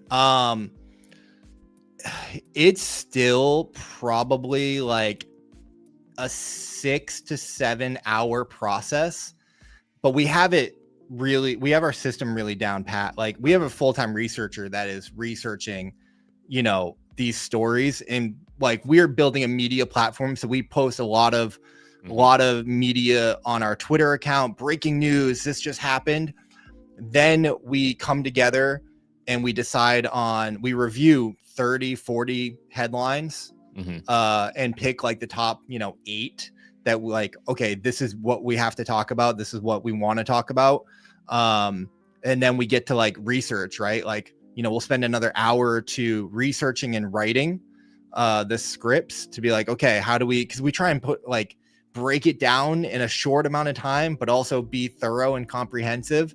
So there's like 2 hours of scripting, which we're pulling other resources and research in there, and then filming and then editing and then posting, and, do that every day. But like one of my early inspirations just in content was like Phil DeFranco, who does news on YouTube. And it's like, if he can do it, still one of the first YouTubers I ever subscribed to. He was in my original 3. It was Jenna Marbles, Philip DeFranco, and Ryan Higa. Yeah. The original YouTubers that I subscribed to and then followed religiously. Yeah. You're still going. And I mean, he's everywhere. He's so good. I would love that's one of my secret ambitions in getting into content, was that some of those people who shaped the desire that I had to do that same thing. I was like, I would love to sit down with Phil DeFranco, especially because we cross, streams a lot with just the idea of current events, even though they're kind of he's very much, geopolitics focused versus just, markets and crypto, but it's all connected. I would, dude, shout out Phil, not man. You need my shout out, but Philly D, what a legend. Beautiful bastards, come on now. And doing it with integrity, right? And doing it homegrown, your own team, independent. It's really cool, man. So that's one of the things that inspires me. And it's like, I mean, their bar for quality is so high, because it's like, I mean, they're 20-minute videos and incredibly well researched every day on time. But yeah, man, how are you thinking about content in crypto going into 2026? How is your audience? What's the vibe? What's the sentiment? It's been a weird year. We don't know if the 4-year cycle, that stuff, how are you looking at the end of the year? And then 2026 is right around the corner. Well, so again, I'm not really too much focused on trying to guess what the price of anything is going to do. So what we're doing is kind of getting ready for tax season. Honestly, I'm working on lining up some different guests. Our accountant's coming on to do some tax efficiency planning as you head into the end of December. Make the decision about to wash trade or not to wash trade. Still legal in crypto. So we talk strategy, tax loss harvesting. We talk about different reporting methods, all that kind of stuff. Going into next year, a lot of it has to do with speculation around the legislative side of things right now, because actually I just had this conversation with Katie the other day. Right now, we don't actually have any legislative progress. Right. On paper, nothing. What we have is an enforcement body and agency who's not looking anymore to catch rule breakers. Right. And so we've kind of gotten this like, nah, go ahead. Nah, go ahead. And until we see something like that come around, I think that we're kind of treading water, because a lot of the big ones are still going to be a little hesitant to like, well, hey, technically on paper, this is like still a gray area at best, illegal at worst. You know, you mentioned the securities thing. I always thought that was so funny that like in crypto, calling something security was a death sentence. And I'm like, that would be legitimacy. Yeah. All you got to do is fill out the paperwork. But hey, if you care this much and you got this much money, why not? Yeah. Right? So, you know, we're talking about that. We're talking about, you know, okay, what's actually in the bills that are being put forward? Like, which ones are we genuinely excited about? Which ones are actually helpful? We've talked a lot lately about the manipulative cycle that we've been in right now. You know, we were just pulling up some price charts. So like, you know, everything pretty much flat, choppy, but overall flat, maybe a little down, little up, whatever. But just talking about like how you have to keep your head on a swivel to navigate this land at all at this point. So something we've covered a lot lately is this we used to do After Dark used to be an altcoin review. I remember. Show. Yeah. So we would, I mean, you have the whiteboard, take altcoin requests. And to be very honest, dude, that to me got really pedantic and repetitive, because someone could ask about something and we could go through this whole, like, the whole kit and caboodle for it. Look at the website, talk about the team and all the things that like we came up knowing you have to do when you are analyzing a project for the first time. You get to the end of it and you have to give this fucking disclaimer that's like, hey, by the way, nothing I just said matters at all. It's going to depend whether or not the powers that be, by that I mean the market makers and the exchanges, and the administration decide to pump it or not. And if they don't, it's probably going to languish or fail. Yeah. And so that is such a bummer to talk about. So like that part I've pretty much left, because there are so many cool projects. Like Unlock Protocol is a project that is also partnered with the Rise Up Morning Show and After Dark. And I found them originally because we were doing altcoin reviews and I was like, oh, hey, this is actually really cool. I want to use this. Like, token be damned. I would like to use that for work, because like it's on-chain attestations. It's tokenized membership programs. Yeah. You know, you could build like tokenized Web3 Patreon kind of a thing, or you can just token gate a Discord server, or you can do like what we do. You teach a class, you can give someone an on-chain certificate of completion for the class, and you can put it in your Web3 resume, you know, your on-chain resume forever. I was like, hey, I want that for classes that we teach. I want to be able to give people little on-chain mementos to say like, I finished a thing. So we reached out and we were talking, and then it turns out that one of the people who works there, shout out CC, had like seen my videos before, and it was like a very serendipitous moment, because then she, you know, learned about this stuff from content creators and then got a job in the industry and now still works there and is building this cool ass thing. Love that. And but that's the kind of stuff I miss doing. Yeah. You know, I wish we could do that again. But I just feel like you can't right now. So we're kind of just talking a lot more about like how to temper your expectations for token performance. I talk all the time about like, if you're lucky enough to be sitting on something that does go up, please pay yourself. You know, like, please take some profit. Please reward yourself, because at this point, it's a tough world out there, man. It's tough world to buy crypto. It's real tough, man. It's real tough. What else is exciting you in the space? Like yield farming. Yeah. Always. Oh, tell me more. So we talk a lot about just like ways to maximize returns when you're talking about especially stablecoins, right? It's like, okay, I'm not a defeatist. So if we can't just talk about buying an altcoin right now and trusting the fact that we did fundamental analysis and it's a good, strong project and they have this utility going for them and that team is cracked and whatever, what can we do instead? And stablecoins are just everyone's darling right now. So, okay, well, what do I do with that? So that's safer, right? I don't have to buy something volatile. I can keep it in the dollar and get a better dollar and do something with it.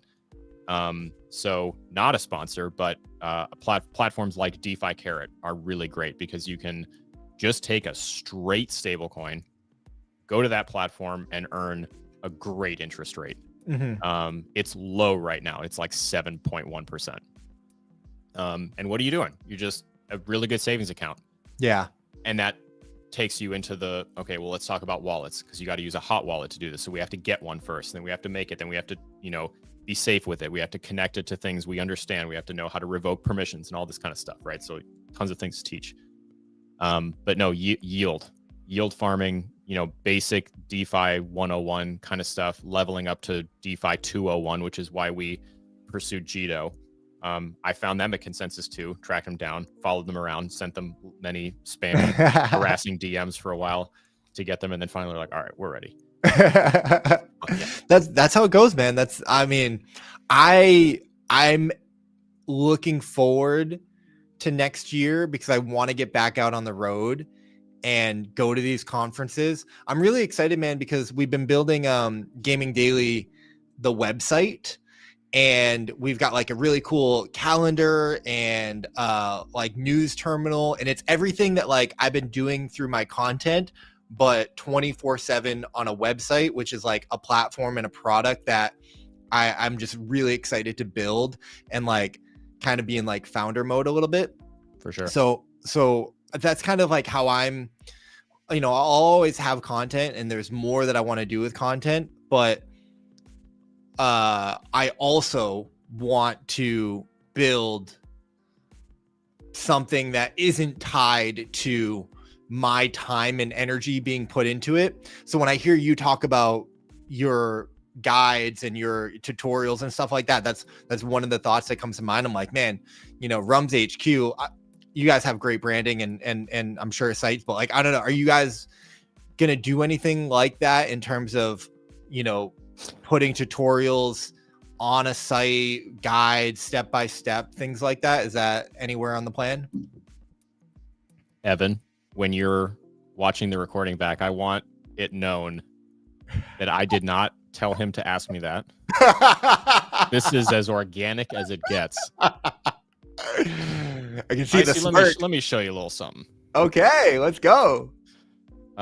This is a joke because it started off as an experiment, and now it's turned into like a full bore passion project, and it's really funny because whenever someone gives me an opportunity to talk about it, I have to. And Evan is sick and tired of hearing about it, but he knows it's super cool. So check. It's a good thing he's in Argentina. When mom's gone, the tax app comes out. So check this out. This is first of all, also not sponsored, but shout out to Replit for just being a badass platform. So this started as an experiment to figure out how to vibe code. Yeah. And now it's turned into this like full-fledged headquarters for education. And sorry, okay, there we go. So this is the I'm calling it Blockchain Basecamp, and it's just like a hub for learning all stuff crypto. It's the tool that I wish I had when I was getting started. This is cool. This is my newest feature, which I just realized it's all off center, so I have to fix that. But so this is an anonymous login where you don't have to give any information over to keep your session. So you can you can generate a key, a private key for your session, and it will store all of the information that you like, click through all the tutorials you take, your progress, anything you do in any of the sandboxes, all that sort of stuff. And then you can re-upload that same session later by entering this key, and you don't have to give an email or a name or an address or anything like that. I love that. So I'm pretty excited about that, but we'll skip that for right now. So effectively, in a nutshell, it is just a place where you can go to learn how to navigate crypto safely. Yeah. Whole bunch of different skills to learn, whole bunch of different stuff. There is a number of tutorials. So these are all like full click-through tutorials and guides. This is sort of like the starting page where here's all the stuff we're going to learn, and all of these link out to like a glossary spot where you can learn what that term means, and then chase it down other little rabbit holes. Lessons, skills to learn. This is like, your basic 6 steps to getting started from scratch. Good tools to, click through and experiment with and all this kind of stuff. Frequently asked questions, yada, yada, yada, whatever. Then you can go, so here's a full glossary, has all kinds of stuff on it. All of these lead to like related terms and all that kind of stuff. Once you feel like, okay, I'm starting to get some jargon down, you can go to the simulators, which are where you can basically like test run all kinds of crypto activities without actually doing it. So like make a wallet, get a seed phrase generated for you, practice writing it down and re-entering it later, to, import a wallet, all that kind of stuff. There's also sending and receiving transactions, so the practice of entering in wallet addresses and accidentally entering the wrong one and getting the warning that you're going to send it to a place where you can get it again. There's also a leverage trading simulator where you can learn how to long and short with leverage that just gives you like play money, and then you can like track your positions and stuff. DeFi swaps, trading one thing for another, setting up a stake, withdrawing from a centralized exchange. This one I'm working on, it looks awful right now, but so pick a TA thing. Let's speed this thing up. You can add like all of these different indicators to turn on or turn off or whatever. Yeah. And then you could simulate it, and it will just like run through building. Oh my God, Evan's here. Evan's ears were burning. He's like this asshole is literally showing someone the tax app right now. Evan, he's been doing this for 2 hours. We haven't even talked about video games. Listen, let my friend go. Let my go. I had to come in at the end. I heard the distress sound, and I thought, oh my gosh, I better get in there before this fool. And I was too late. Isn't this a cool app, though? All joking aside, Alex has really outdone himself with this one. It's amazing, man. First of all, Evan, hi. I love you. How are you? Thank you for jumping on. Alex, no, this is incredible, man. I love that. Like, dude, I've been vibe coding my website as well for the bulk of it. I think it's so cool and exciting what we can do. So I love that you guys are tapping into this. This looks amazing. I guess, like, is it where are you at in it? Is it coming soon? Private access still being worked on? Like, what's that? It's in private access right now. It's published, but just on like a Replit demo place. And there's a lot of bugs and a lot of problems with it. So it's living. The link to it is in our circle, and people have been, messing around with it and trying to find places where it's broken and giving me things to fix and all that kind of stuff. Very cool. Stuff to work on, whatever. There's a whole bunch. The whole thing started actually as like a tax calculator where you could like put in your trades and then get a figure for how much tax you owed and what you could have done to make it better, or what you could maybe still do to make it more efficient. And then it just really got out of control and snowballed from there. We call that scope creep, and you gotta be wary of that. But Evan, man, you look amazing. How is Argentina, man? How's your day? How's your night? Where are you coming from? I'm coming from dinner. I just had, if you've never eaten this, I recommend it, fugazeta. It's a very thin crust pizza with a ton of cheese, roasted onions, and like olives. It's like a no sauce, a little olive oil pizza, and it's so good. I also had an empanada that was delicious. And I just got to say, I admired, as I was like walking home and checking to see if you guys are still on, the lights, man. You were really vibing with the setup. I am so embarrassed of my like naked white wall. All the people in podcast land, you got to see the YouTube, and your face must be hurting because I tuned in at the very start and then I tuned in again, and you look like you've been smiling the whole time. So time to join the show, man. I appreciate that, man. Anytime I can like hang out with Alex and the Rise Up crew, it's just, I'm living my best life, man. This is like, I can't believe we get to do this for a living, Yeah, we're very fortunate, and you are a gracious host even when you're a guest. I felt the energy, I felt the love, and I certainly don't mean to keep you guys on here, probably wrapping up soon, but I just wanted to put my face in here and put my voice in here and, just hang out, because it's good to see you, and I can't wait to catch up on the rest of the conversation, man, because I'm sure it was great. Likewise, it's been a great conversation. As always, every episode is. Shout out to everyone who's been rocking with us for an hour and 50 minutes. But I have to ask, like, we have to keep going, man. Like, how is Devconnet Argentina so far? Like, has it officially started? What tell me more, because I know I have a lot of people and friends that are going and are there and attending.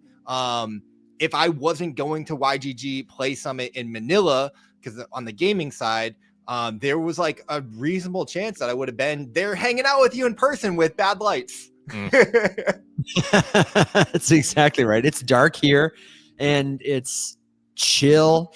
Devconnect itself starts next weekend, but they call it the Ethereum World Fair, and it really is like an all over the world homecoming event.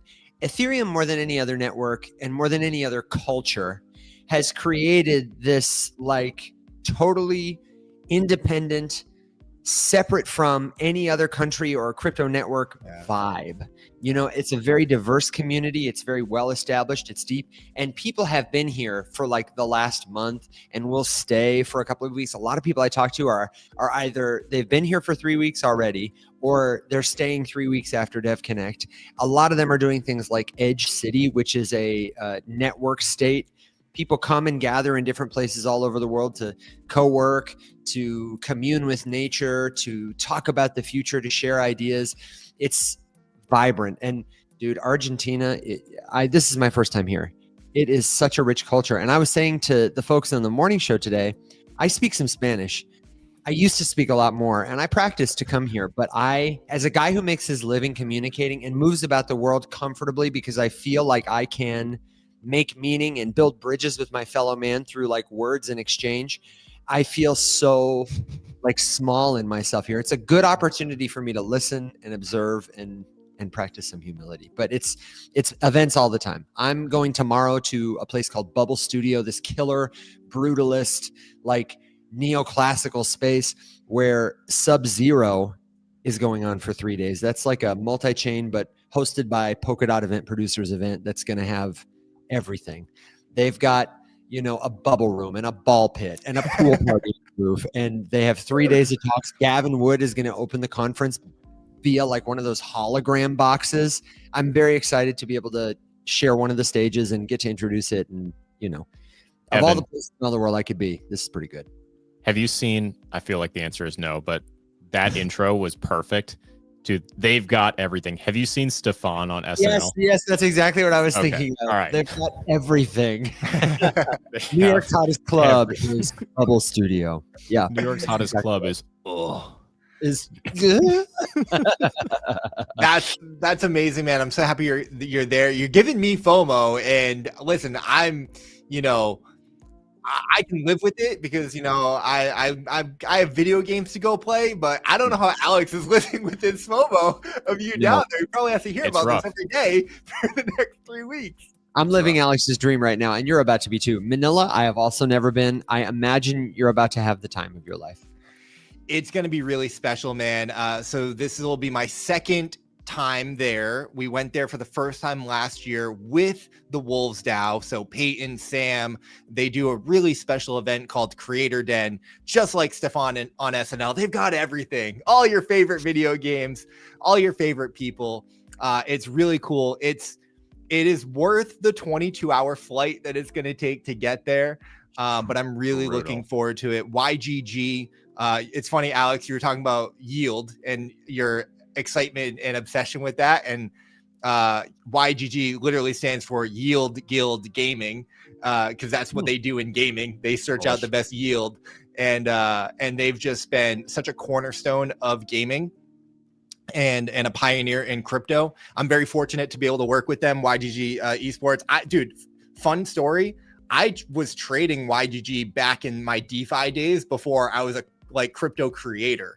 So I met Gabby. I went to like one of their meetups at GDC, and I'm like, I'm such a big fan of this project. And then, just like you were saying, Alex, you know, you met Arculus and Unlock at, you know, these conferences years ago and chased them down. Like, I've been kind of courting YGG for years, and finally this year we're able to work with them officially, and it's been incredible.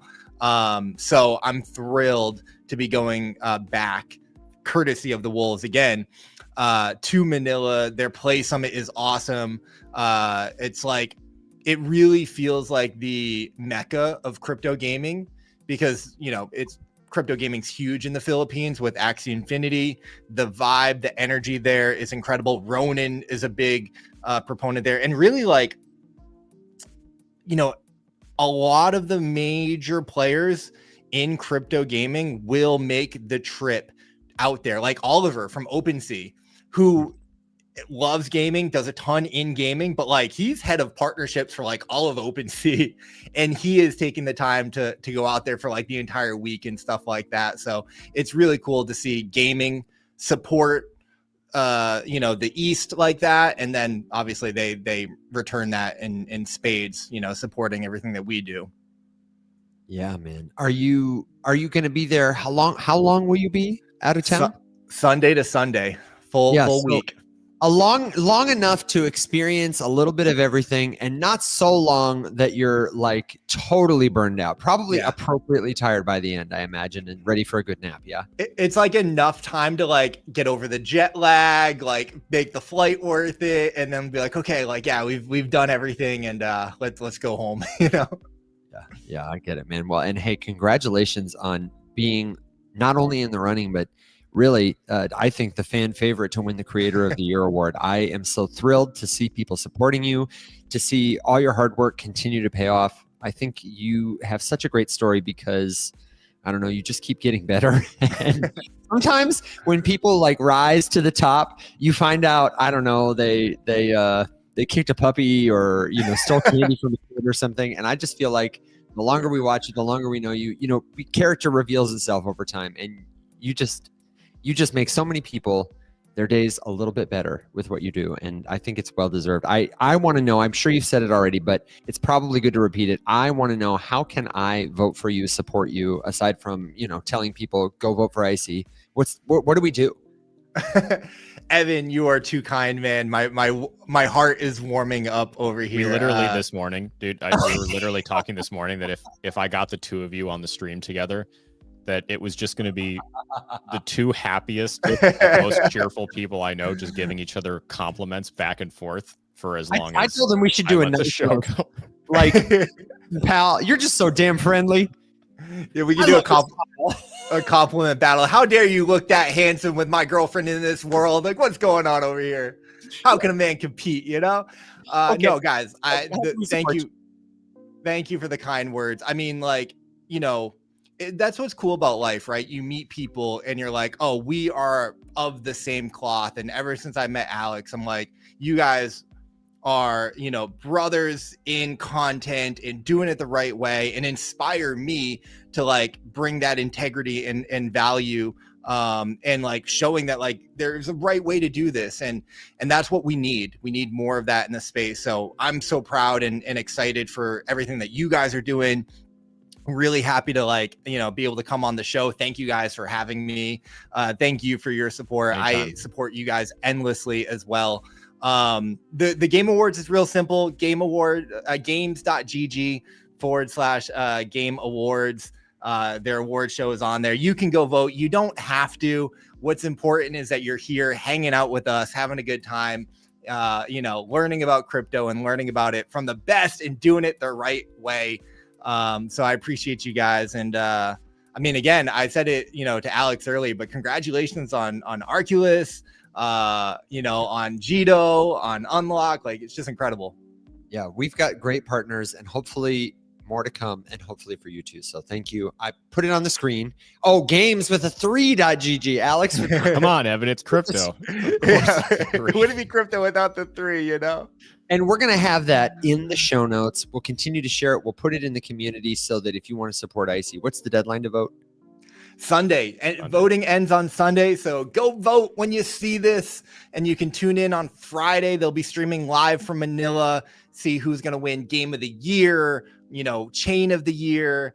It's a best really mobile game, best action game. There's all sorts of stuff. I was shilling it to Alex, and I have no affiliation with them other than just loving what they do and supporting what they do. It's just grassroots media and small team organization. Like, you can just do things. You can do things and impact people's lives and give them, something to like hope for and look forward to. And that's like in the small little space that we're in with crypto gaming. That's what Games GG is doing with their game awards ceremony. This is their 4th year running, and they've really elevated year after year. So it's really an honor and a pleasure to be a part of. And, you know, it's like, that's the kind of thing that inspires me in this space to keep going, because it's like, that's what it's all about. Coming together, recognizing people doing great work, celebrating, you know, people pushing innovation forward. And I don't know if there's like, there needs to be like a DeFi awards and you know, some stuff like that, but not the thing that in Token Singapore where like the crypto KOL guy, like, I don't know what that was all about. Like, I have literally never heard of that guy. For people who are unhip to this, this has been like, didn't he win twice in a row or something? I think so. And some guy I've never heard of won Crypto Content Creator of the Year award, and the only picture I saw of him was like an Instagram style post. No one's ever heard of. Yeah. I think he botted the vote or something. You know, the picture I saw of him as like an influencer was like one of those Instagram, I'm on a jet looking out the window because I'm rich pictures. Yeah. Like, what? Who are you? And like all of his token like calls, shills are just like all, you know, the blatant rugs and down bad. It's like, we are not a serious industry. My goodness. I don't know how people like that make it. I don't get it. Alex, if only we were willing to do just a little crime. A little bit of crime. Okay, I see you've got a question in the comments, and I'm don't let me steal your show. I'm really just here to hang out. Right. I'm here to hang out with you guys. Yeah, we're chilling. You know, we're approaching that time. But Iceyyy, there was a question from Eamon, big supporter of the show. Good to see you, dude. Asking about ice poker. Can you still do it? Is it gone, or does it still exist? They're still operating. So they really transitioned more to the social casino, which in the beginning I was a real fan of, because they stayed true to their like metaverse poker roots and thesis. But they've essentially rebranded now as bag.win, and it's more of a social casino. And they kind of went hard on, you know, the roulette and the blackjack and the plinko and all that stuff, which I am not the biggest fan of. I think gambling, you know, anybody has any right to do whatever they want.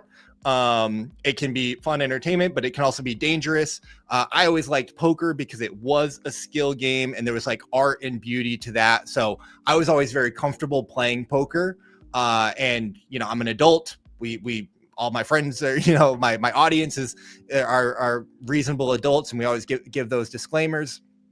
But when they went more and more into just straight, you know, casino, which all credit to them, run a great business. They got their licenses, which was very admirable. Like they were really trying to push forward the metaverse poker, but you know, they were maybe a little bit ahead of their time and have gone the more casino route. So I've kind of not kept up with them as much because, you know, the metaverse poker and what they were doing, we did a segment on them earlier because it was really inspiring how they blended DeFi with gaming. And yeah, so that has kind of like lost its allure for me. But they're still out there. They're still, you know, doing some stuff. The gambling narrative is not surprising, but I will say, I do think we are almost at like a problematic place culturally with the proliferation of how I won't say easy, like you say, adults. I'm a big fan of people being able to do what they want to do, but the problem I have is it seems like people are pushed to gamble in ways that are maybe not in alignment with decisions they would make if they were more well-informed. I see more commercials than ever for sports betting, more celebrities than ever making endorsements. And I understand that gambling related debt or like just financial misery are also on the rise at like a local all-time high. So I think it's something that we should be able to do if we want, but a local top, you know. The TA on gambling. It's hot right now, Alex. Doesn't look good. Bye. You know, so I'm interested to see how culturally, like as a collective, we deal with that in the next era of the internet. It'd be interesting to see. It's concerning. I'm right there with you, Evan. As someone who like in their 20s, you know, definitely struggled with my discipline in playing poker, you know, thinking like I definitely have like felt the gambling urge and tendencies, and you are playing with fire, so it does concern me quite a bit how the proliferation of and pervasiveness of gambling and sports betting. And I love like I'm a big fan of prediction markets. I think it's a really cool innovation to come out of crypto. I hope that it's like more, you know, fair and transparent, and there's a lot of cool stuff there. But at the same time, like I pair that with my concern for its impact on society. I always think of I always have the scene from Back to the Future 2 in my head, where he goes to the future and Biff Tannen, like, you know, became a millionaire and owns a casino, and like the town has just gone to complete degeneracy. And it's like, this is what can happen if it goes in the wrong hands. And like, I feel like that's the path that we're going down, and it breaks my heart. So the financial nihilism is a bit real, and I don't know, man. Yeah. And we've got this comment from Brandon that gets on it. The Dazzle Novak says the younger generation is so heavily pressed into gambling. Iceyyy, how old are you, brother? Guys, I'm in my 30s. I know I look very, very young. Well, I just never know these days. I was telling the guys this morning, I saw a meme that was like, 80 years old, lives in Italy, drinks a glass of wine every day. It's like an old wrinkly man, but he's, you know, the picture of longevity and health. Yeah. It has the same picture next to it. And it says, a 20-year-old in crypto, and it's the same like the wrinkly guy. But I just, it's so true. I feel like maybe you're more in touch with that. I'm in my 30s, but more in touch with people who skew a little younger because of gaming. And I know your audience is a lot of adults, but I'm curious. It seems like casual gambling is like just more of a thing in school, even like high school. And I don't know, you know, like vaping or whatever. And I just don't remember that being a thing, even, you know, 15 years ago when I was there. You know, like, I don't know how to help because I feel like I'm not cool anymore. I mean, we're definitely like, you know, the generation where it's like kids these days, you know, like we're definitely getting that. And every generation has like gone through that for sure. So I try and like keep that perspective, but I get it's real. I mean, the impacts of just social media and phones are a concern. And I mean, everything that like birthed crypto and Bitcoin was to give power back to people because the systems weren't working. We were on a bad path, right? And as much progress as we have made, and Alex and I, this has kind of been a theme of the show. I've really been venting and using Alex as my therapist, my crypto therapist. You know, it feels like a lot of crypto has been co-opted a little bit into these systems that we were trying to kind of break away from. But shout out to the Brandon, the Dazzle Novak, by the way, amazing human being. Have you guys had him on the show? You guys need to have him. It's on our list. He's got the links. We're going to get him and Jerry on the show. Yeah. I have been over on their show. Will has been over on their show. I'm sure Alex will make it over there, but I think Brandon is just a sweet guy. We had a call with him the other day, and we were just sharing ideas about content creation and how to engage people, how to help people. And yeah, he's getting a ding. I love him. And yeah, the show that he does with Jerry is fantastic. Best food reviews in the business. Yeah, when I found out they did, when I went on, we really didn't talk much about food at all. And he kind of said, yeah, we do some of this. And then I was like, wait, Brandon, no, seriously, dude. Like, I love food. In another life, if I had all the time, I would definitely do food reviews. I would content. So I'm excited to have. He said that something he said about Jerry. He said, I can't wait until you talk to Jerry about food, because his takes on food tend to be controversial in the sense that he has like the most, I forget how Brandon said it, like blase takes on food, but he defends them as if they're like the greatest thing ever. He'll be like, you know what slaps? Ramen in the pack. I don't know, you know, or like a hot dog with ketchup or whatever, you know, and he'll just die on that hill. I respect that. Jerry is one of a kind. He is the Golden God singer, 230 pounds, 6 feet, 6'3". He's just a legend, man. And so charismatic. And I've been a fan of, I've been like a proponent of him doing more and more content. And yeah, I love to see them really stepping into their own and doing some really cool stuff with their show and their content. So shout out to them. Yeah, follow Fresco. What's Fresco? What's Jerry's handle? TGI Fresco. TGI Fresco, and the Dazzle Novak with a K is Brandon. And their show, they were telling me they're working on branding for the show, like rebranding it. And I'm not going to let the cat out of the bag, but watch for that soon. I think they're really about to double down and hopefully bring you a lot of great content. Yeah, I met Jerry originally on Simplified. Yeah, that was another great show. Wolves, dude, go figure. What do you guys think about So I've been a big fan of Thread Guy. Some people love him, some people not a fan. I really respect his work ethic and his consistency and grind. And I think that he's been doing a really great job of bringing more content. And I think I'm really bullish on this idea of like financial entertainment. And he's got this thesis about crypto content just being, you were talking about, gambling stock going up, like this medium is primed for, massive growth. And I really like that take. It makes me very excited to be a creator in the space. You guys have been building your brand consistently for years, multiple shows a day, not even a week, a day. How are you guys looking at the landscape from that lens? Are you seeing, anything that you want to get into in terms of like streaming or clipping or, more guests or anything that's kind of happening that you're taking inspiration from? We're obviously seeing more shows pop up and things like that. I'm curious. Yeah, I can. So definitely, I love hosting people. We've kind of really turned into more from a show where we would have a guest once or twice a month to like, it's really weird if we have several shows in a row where there's not a guest, which is also great because there's more people that like we're sending the link out to and more people who are interested in coming on. Shout out to an impending guest, DeFi Llama. Ooh. Yeah, pretty excited about that. But I like when you talk about like sources of inspiration, for me, there's really two. On the crypto side of things, it's Laura Shin. And I like, people ask me at conferences, like, what are you working on? What are you doing? It's like, I kind of want to be Laura when I grow up, because the thing about her is that when you have something to share in this industry, like your first thought is, I got to tell Laura. And that's where you want to go.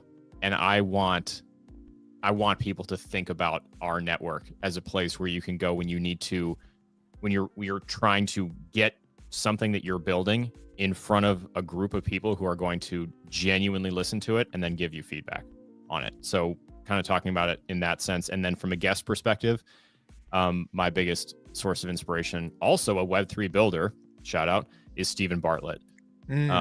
Diary of a CEO, who is the founder of Third Web, an absolutely behemoth company in Web3. So with him, it's just the caliber and the quality of the way that man hosts somebody. Like, it's a killer conversation every single time. You learn something every 8 seconds. The way that you can captivate an audience and like the thoughtfulness of the questions, like there's a few of those people who are just like so good at interviewing people, or so good at having conversations, like that guy. And well, I don't know on your screen if I pointed the right way, but I was trying to point at Evan. Wherever he is on your screen. So there, and then just I want people to know that, hey, when you're like sketched out by this kind of stuff, which you should be, it's mostly sketchy, there's like a place where you can go and listen to people talk and teach you how to use it, and you don't have to worry that there's some sort of like hidden agenda, ulterior motive behind the attention that you're going to give to that place. So that's what I want this to be. I love that. That's a really good answer. I agree with everything you said. And I would add, for me, I'm really interested in trying to figure out, back to the financialization piece. I don't know Thread Guy personally, and I respect anybody who puts in 10,000 hours doing something to get better at it. I have not personally ever watched his content and enjoyed it. I think he is more interesting to me from a financialization perspective. I don't put him in the hall of broadcasting greats. I don't think, man, I could listen to that guy talk forever. Honestly, I don't find him particularly entertaining. I'm sure I would enjoy him if I got to know him better. And I think that's his thing, is he sits down with you, he shows up with you, you get to know him over time. And I have a lot of problems with current models of financialization because I think they're reductive. I think this stream is a token, and it's a token you can buy that will go up in price, and people can sell it whenever they want. And I'll earn money on the fees, benefits creators and pretty much nobody else. Maybe their insider friends. I just think it's dumb because tokens are an infinitely programmable medium. And even compared to like a year ago, but certainly compared to 5 years ago, we have so many more no-code tools to launch different types of tokens for one stream or an ecosystem that do all kinds of things and might create shared value instead of one-sided extracted value. I've talked about that a lot on this show, and I will continue to talk about it. I'd like to write more about it because it seems like our friends on Crypto Twitter pay more attention to that, and I think I have a lot to say for that conversation. In terms of who inspires me and what I think about the show and what I want it to look like, our content, I am really interested in always being this sort of place that feels exclusive, but you're invited. Come behind the scenes into the wild and wonderful world of Web3 with us. If Laura Shin has like the timeliest topics and guests, Unchained is doing a story on the thing that happened yesterday or, this morning. 8 seconds ago. I want to be the show where we're sitting down with somebody who 6 months from now you're going to hear about. Like Alex and I, we met with the founder of Pump.Fun probably 3 months before they blew up. We, have sat down with Charlie Blackstock. We've had you on the show. We have people like that, and also people who are like William Quigley, co-founder of Tether, Hester Peirce. I want it to be like backstage in the green room of Web3. You might see a regulator who's an elected or appointed official who has a lot of power next to somebody you've never heard of until tomorrow. And over time, we can get a reputation for being the place you just kind of come and hang out with those people and build the know, like, trust factor. I think what we do really well, and I'd like to continue to improve on, is you feel like you know us. We want you here. You're welcome. Whether you're skeptical about crypto, curious about it, or you don't like it at all. A show that Alex and I both take a lot of inspiration from is Car Talk. If you're listening to this podcast and you've never heard of Car Talk, do yourself a favor and just Google Car Talk NPR. They've got, no longer do they publish. One of the hosts has been dead for a couple of years. Rest in peace. But they, super intelligent, studied mechanics. They went to MIT. They had a garage for decades, and they know everything about cars. What we try and do for people's crypto questions live, they do for people's car questions. They will diagnose an automobile problem from just the sound that somebody makes with their mouth. But, they talk to each other like this. Don't drive like my brother. Don't drive like my brother. They got this laugh, and you don't have to be a mechanic to enjoy that show. Yeah. So it's literally two mechanics talking about mechanic stuff that none of their listeners are mechanics. So dense. But I love that though. And it makes you feel like a part of the thing. And so that's what I want more of. And I also want, the last thing I'll say is that more and more people feel like they can take part in containers that we can help build, so that one day there will be a Levantante, Rise Up in Espanol, hosted by someone else, and that there will be a policy hour, and that there will be, a show for younger people, a show for older people, and different types of content that we have nothing to do with except that we enjoy it because we get to see what other people are doing. So those are the things I'd like to see. And I'd be curious what your thoughts are, in terms of where you see the future of content going, but also, for your channel too. I know you have a vision for it. I love everything that you said so much. It's the passion and the earnestness and the die-hard commitment that you have to your vision, your mission, your community, your content, your voice. I love that, man. I love that so much. That's so cool. I do not have as cool of an answer as you, man. I love content. I love people. I love helping people. I love the fun and awe that gaming and art and innovation and opportunity can bring to someone's life. I see a lot of parallels in crypto, cutting edge technologies. So that's really what inspires me. And my goal has always just been to try to play whatever role I can play in pushing that forward. And, you know, I talk to a lot of creators. It's a really interesting question because I talk to a lot of creators. On one hand, I'm always encouraging people to find their North Star, their mission that will carry them through the highs and the lows and, you know, the good times and the hard times, which mine has been trying to be a pioneer in this industry. You know, I always set out with the understanding that it was going to take 10 to 15 years for a true game to figure out a token economy and to, you know, be that game that changes the world, because it was just that groundbreaking, right? It's the Arc Raiders of crypto, or the RuneScape of crypto. I don't think it's going to happen in the first 5 years. I was you know, crying to Alex on a lot of this show that we're like 4 years in, and I'm like, why haven't we made it yet? But you know, you do have to zoom out and be like, it's gonna take, you know, the Katie Drake Bettners of the world to come to market with wildcard. Shout out to Katie, I love you too. And yeah, so I don't exactly know where that how that path is gonna unfold, but I know that I want to be there for it and be a part of it. And then the other part of the answer, which is like maybe a little bit more practical, that I talk to my fellow gaming creators about, is looking at the people that are here now, which I think you guys do such a great job of, and why I have so much admiration for you guys, is looking at the people who are here now and the problems that they have, and to help them with those problems and to try and do the work that's needed now for the people who are here, who are showing up and have questions, or, you know, have interest and have care and energy. And it's like, cool, like let's figure this out together. Like, what, you know, let's build this website, let's build this, you know, this tutorial, this guide, so that you can fall in love and contribute what you can contribute.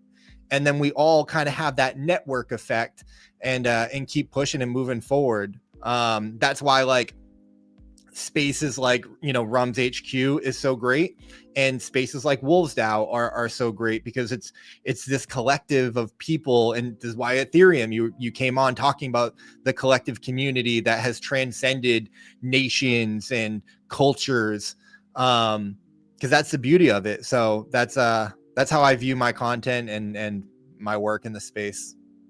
Dude, what a really profound thing. Creating the content that meets people where they are. I strive to do that. Alex strives to do that. And I think we do a pretty good job for the most part. But, you know, I really have to fight myself, because I am so in my head in the future, in terms of, like, I see where you, like you said, it's been 4 years. Why don't we have this great game? I know you see that too, but I would encourage you. I think you do a good job of that. And I think the fact that hopefully we can all keep that in focus, because it is a real tough thing, the further down a rabbit hole you go, to kind of look back up at the light and you know, carve a path or shine a light on the place people need to step next to get to where you are, and then for all of us to move forward together. So couldn't have said it better, man. Yeah. I love it, guys. I don't want to keep you too long, guys. I know we've gone late. I think someone in TikTok said their phone died. You guys have been so gracious with your time. And I mean, just like last time, I have so much fun on the show. The 2.5 hours just fly by. This is a Lord of the Rings movie, guys. Yes, that was a good question maybe to end on. I will certainly defer to Alex. I'm well met. I don't know if you gave out any jings and gwumps, or if you want to do a round of final thoughts, but I think... Yeah, I think we got to have a round 3 when everyone's had a nap and is back home from their stuff. And I just can't wait for it. We got to do it in person, man. The next one's got to be, you know, in person. And maybe it should be like in your neck of the woods because Will's over there. And I feel like, oh no, are we going to Tybee instead?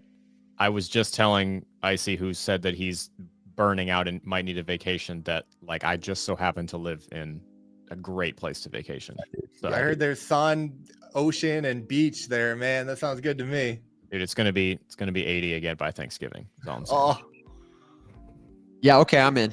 Let's call the squad. Let's assemble the troops and let's go hang out on a beach. Drums HQ retreat, man. Let's go. Sign me up. It's true. I got the hookup.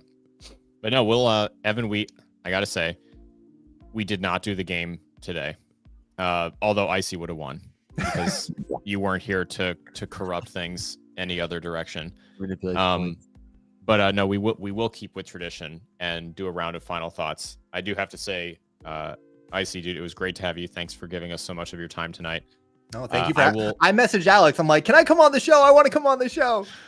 And it was perfect timing because I was in the middle of being like, I need someone to come on the show because everyone's abandoned me and I'm here. Like, no one wants to sit here and watch me complain about corruption for another 2-hour time block. Because spoiler alert, I'm going to be back again in literally less than 10 hours to do it.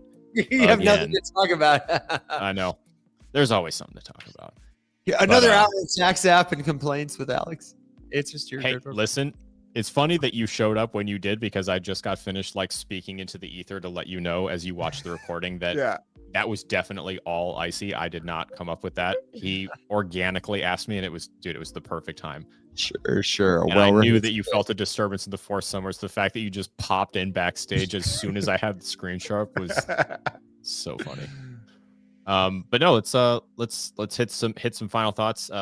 Evan, do you have anything else tonight? Or are you? Yes, I do. I have a final thought prepared, and it is about our good friend and colleague, Mr. Will Watson.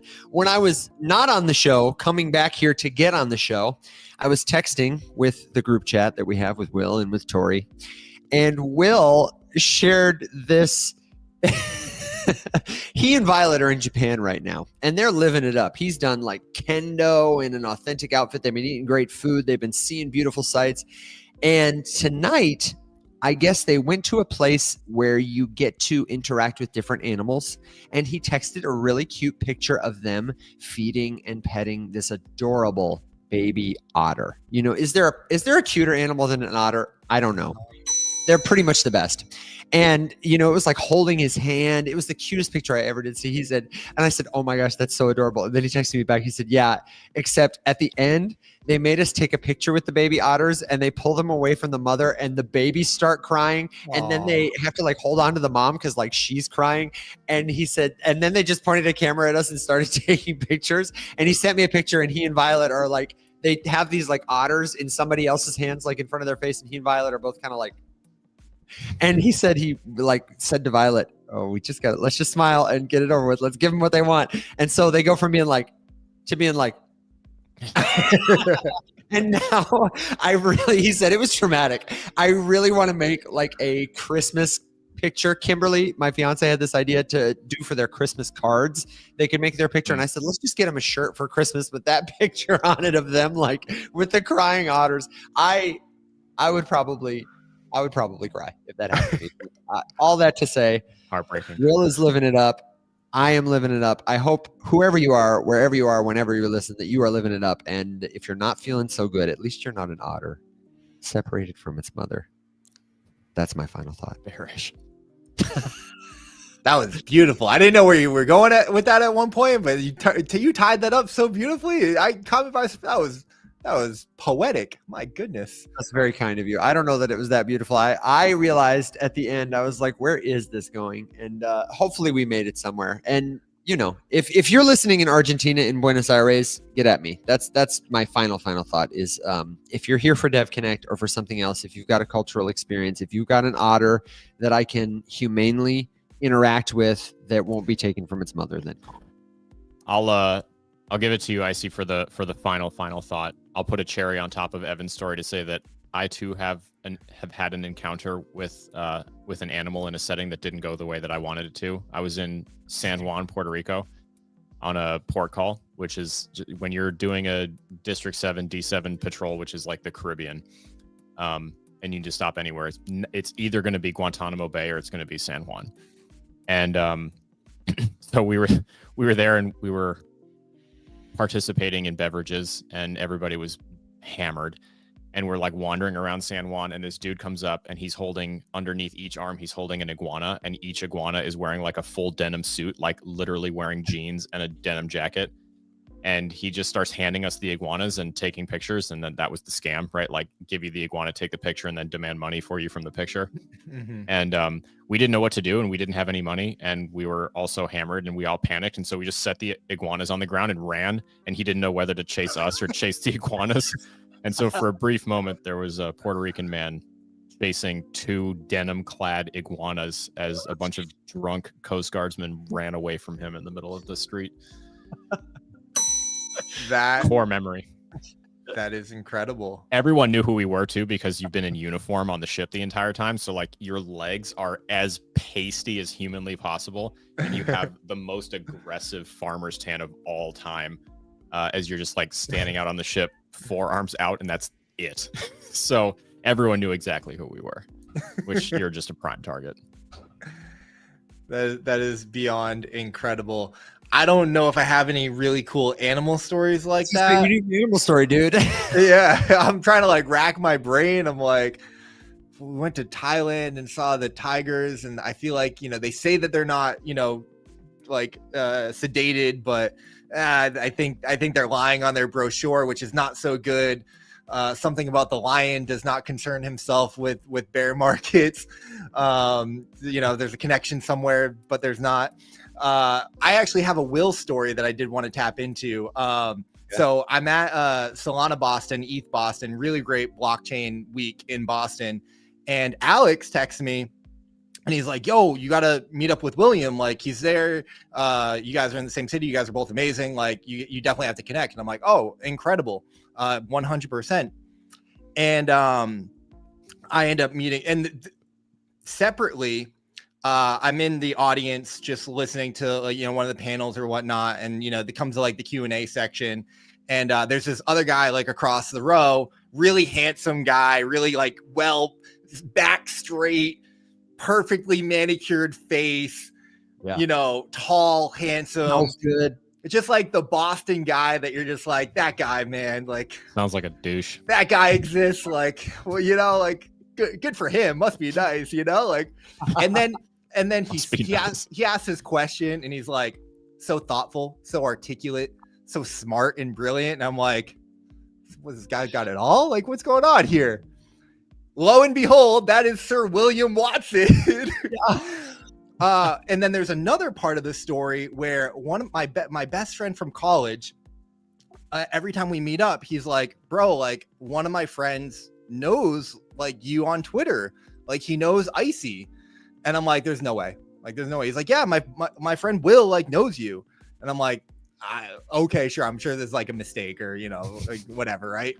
And then I meet William at ETH Boston, Solana Boston. He's like, yeah, dude, I'm also friends with Dan. Like, and I'm like, oh, and I connect the dots, and I'm like, oh, it all makes sense now. I'm like, dude, that small world. So cool. I'm like, I love Alex. I love Evan. I love your show. Like, nice to meet you. You're still really tall and handsome. I'm not nervous. Fuck that guy, dude. What a dork. And yeah, so, you know, I was like, guys, I gotta come on the show now. Once he's gone, I waited for him to go to Japan. Then I messaged Alex. I'm like, all right, I'm ready. Beautiful. Yeah, at least he's literally the biggest dork I've ever met. It's at least there's that going for it. Yeah, but he makes cut from the dorks rough, look good. It's Will. Yeah, we can't compliment him too much. No, unreal. He's totally missed though. Dude, Evan, we don't usually get our #1 fan on the night show, but it's only fitting that as we round out, RPS, my love, sweetheart, you're here. It's so good to see you. That's why I made that nod about putting from the rough. This person, RPS Iceyyy, loves to say just interesting put downs about her show, and one of them was, you guys are putting from the rough. Well, I'm to not be sure what that means, but I can tell Nobody it knows. doesn't mean something good. I love that. I to love be it too. fair, they're not that original anymore because it's always just no substance loser podcast something. It's like, come on, dude, zhuzh it up a little bit. Give me some variety. Get a thesaurus. But you have heard of us, the classic, Pirates of the Caribbean. It's like, But you have heard of us. Yeah. you eat pieces of shit for breakfast. Oh my gosh. Thank you again, Iceyyy. Thank you, Alex, for letting me rain on your parade. And let me do this before you talk us out of here. Let me just let people know that we're riding our cats and cows into the sunrise. Literally. Stories, At this point. animal sounds. So take it away, brother. Latest after dark of all time. But thank you to everyone who hung out. Iceyyy, thanks for being here. Evan, I'm glad we got you at least for a minute at the end, even though I had to summon you by disturbing the force by doing yet another blockchain Basecamp screen share. Thank you, of course, to all of our incredible partners and sponsors of the show. Arculus, we appreciate you guys. Unlock Protocol, we got a cool chance to talk about what you guys are working on, and I'm super excited to not only teach people about what you're doing, but also use the platform.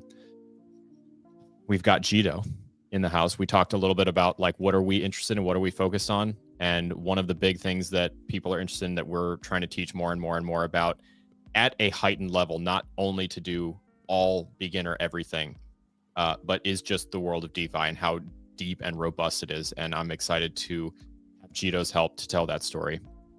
And then, of course, friend of the show, the White Whale, who's made a lot of the quality upgrades and enhancements that you guys have seen on the platform and in the studio recently possible. And then, of course, Polygon, who was our first official sponsor. Excited to be working with them again. Here's another shout out for the contest because it's still ongoing and the bar to success is very low. I literally can't. Polygon is paying you to make content about Polygon. Okay. So if you've ever thought you wanted to dabble, just put something together. And if you want some help, let me know and we will help you turn it into a cool video or connect with an animator or polish up the writing or come up with ideas, toss it out in office hours. We can talk about it in the circle. It's just come on. Polygon, I'm looking for an excuse. Polygon is the maker of my most favorite jacket that I have in crypto. It's just a very simple windbreaker, kind of rain jacket. Very sleek. It says Polygon right here. And on the back, it says Polygon, but it's in the Pokemon font and logo. It's so cool, dude. Yeah, Neil has that. I haven't gotten one of those yet, but I would love one. There's a couple pieces of specific crypto merch that are on my list to get. That one is one, and the other one is an original Farcade t-shirt. Don't get me started. Chuck. Yeah, don't get me started, dude. I was like, bro, let me get a shirt. And they were like, we only have a few. And I was like, guys, what? Guys, it's me. I'm like, guys, come on. Unacceptable. Yeah. I'm like, I literally make videos every day. I will wear your shirt. Damn it, Chuck. If you want to get in touch with the offers from our sponsors, the discount code for the Arculus wallets, if you want to get the link to get some free Polygon merch for your UGC, I have finally updated our recommended tools and deals tab with all the partners that power our show. And I'm going to continue working on that page just in time for Alex to build us a new website. So by the time he's finished, I'll have all the tools and deals that we have been supported by or support. And you should check it out at rumshq.com. Alex, back to you. It wouldn't be, it's your turn now to rug me in the final thought of all final thoughts to give yet another final thought after your final thought. Yo, dog, I heard you like final thoughts. So we put a final thought in your final thought. So you could have a final thought with your final thought. It was a coda to your thoughts. So how have we never made a Pimp My Ride joke for final thoughts until right now? Dude, I'm so ashamed that I did not think of that before Iceyyy did it. But I mean, that was a TV show. Call me Iceman. Wherein, have you ever seen have you ever seen the aftermath of a Pimp My Ride where they have the car a year later. It's just Yeah. like this awful. Yeah, it lunchbox seems of like a lot of junk. those didn't work out so well.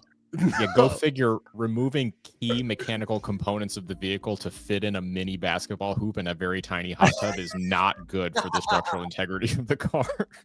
This is why the turns out- internet is the best and undefeated, because I literally like maybe like 3 months ago watched a YouTube video on like saw it breaking too. down all of the things. And Yes. dude, I mean, color me shocked, but dude, when 16-year-old me, I was blown away. I'm like, yeah, dude, this is great. This is the coolest car. I've never like occurred to me that, yeah, this is a terrible idea.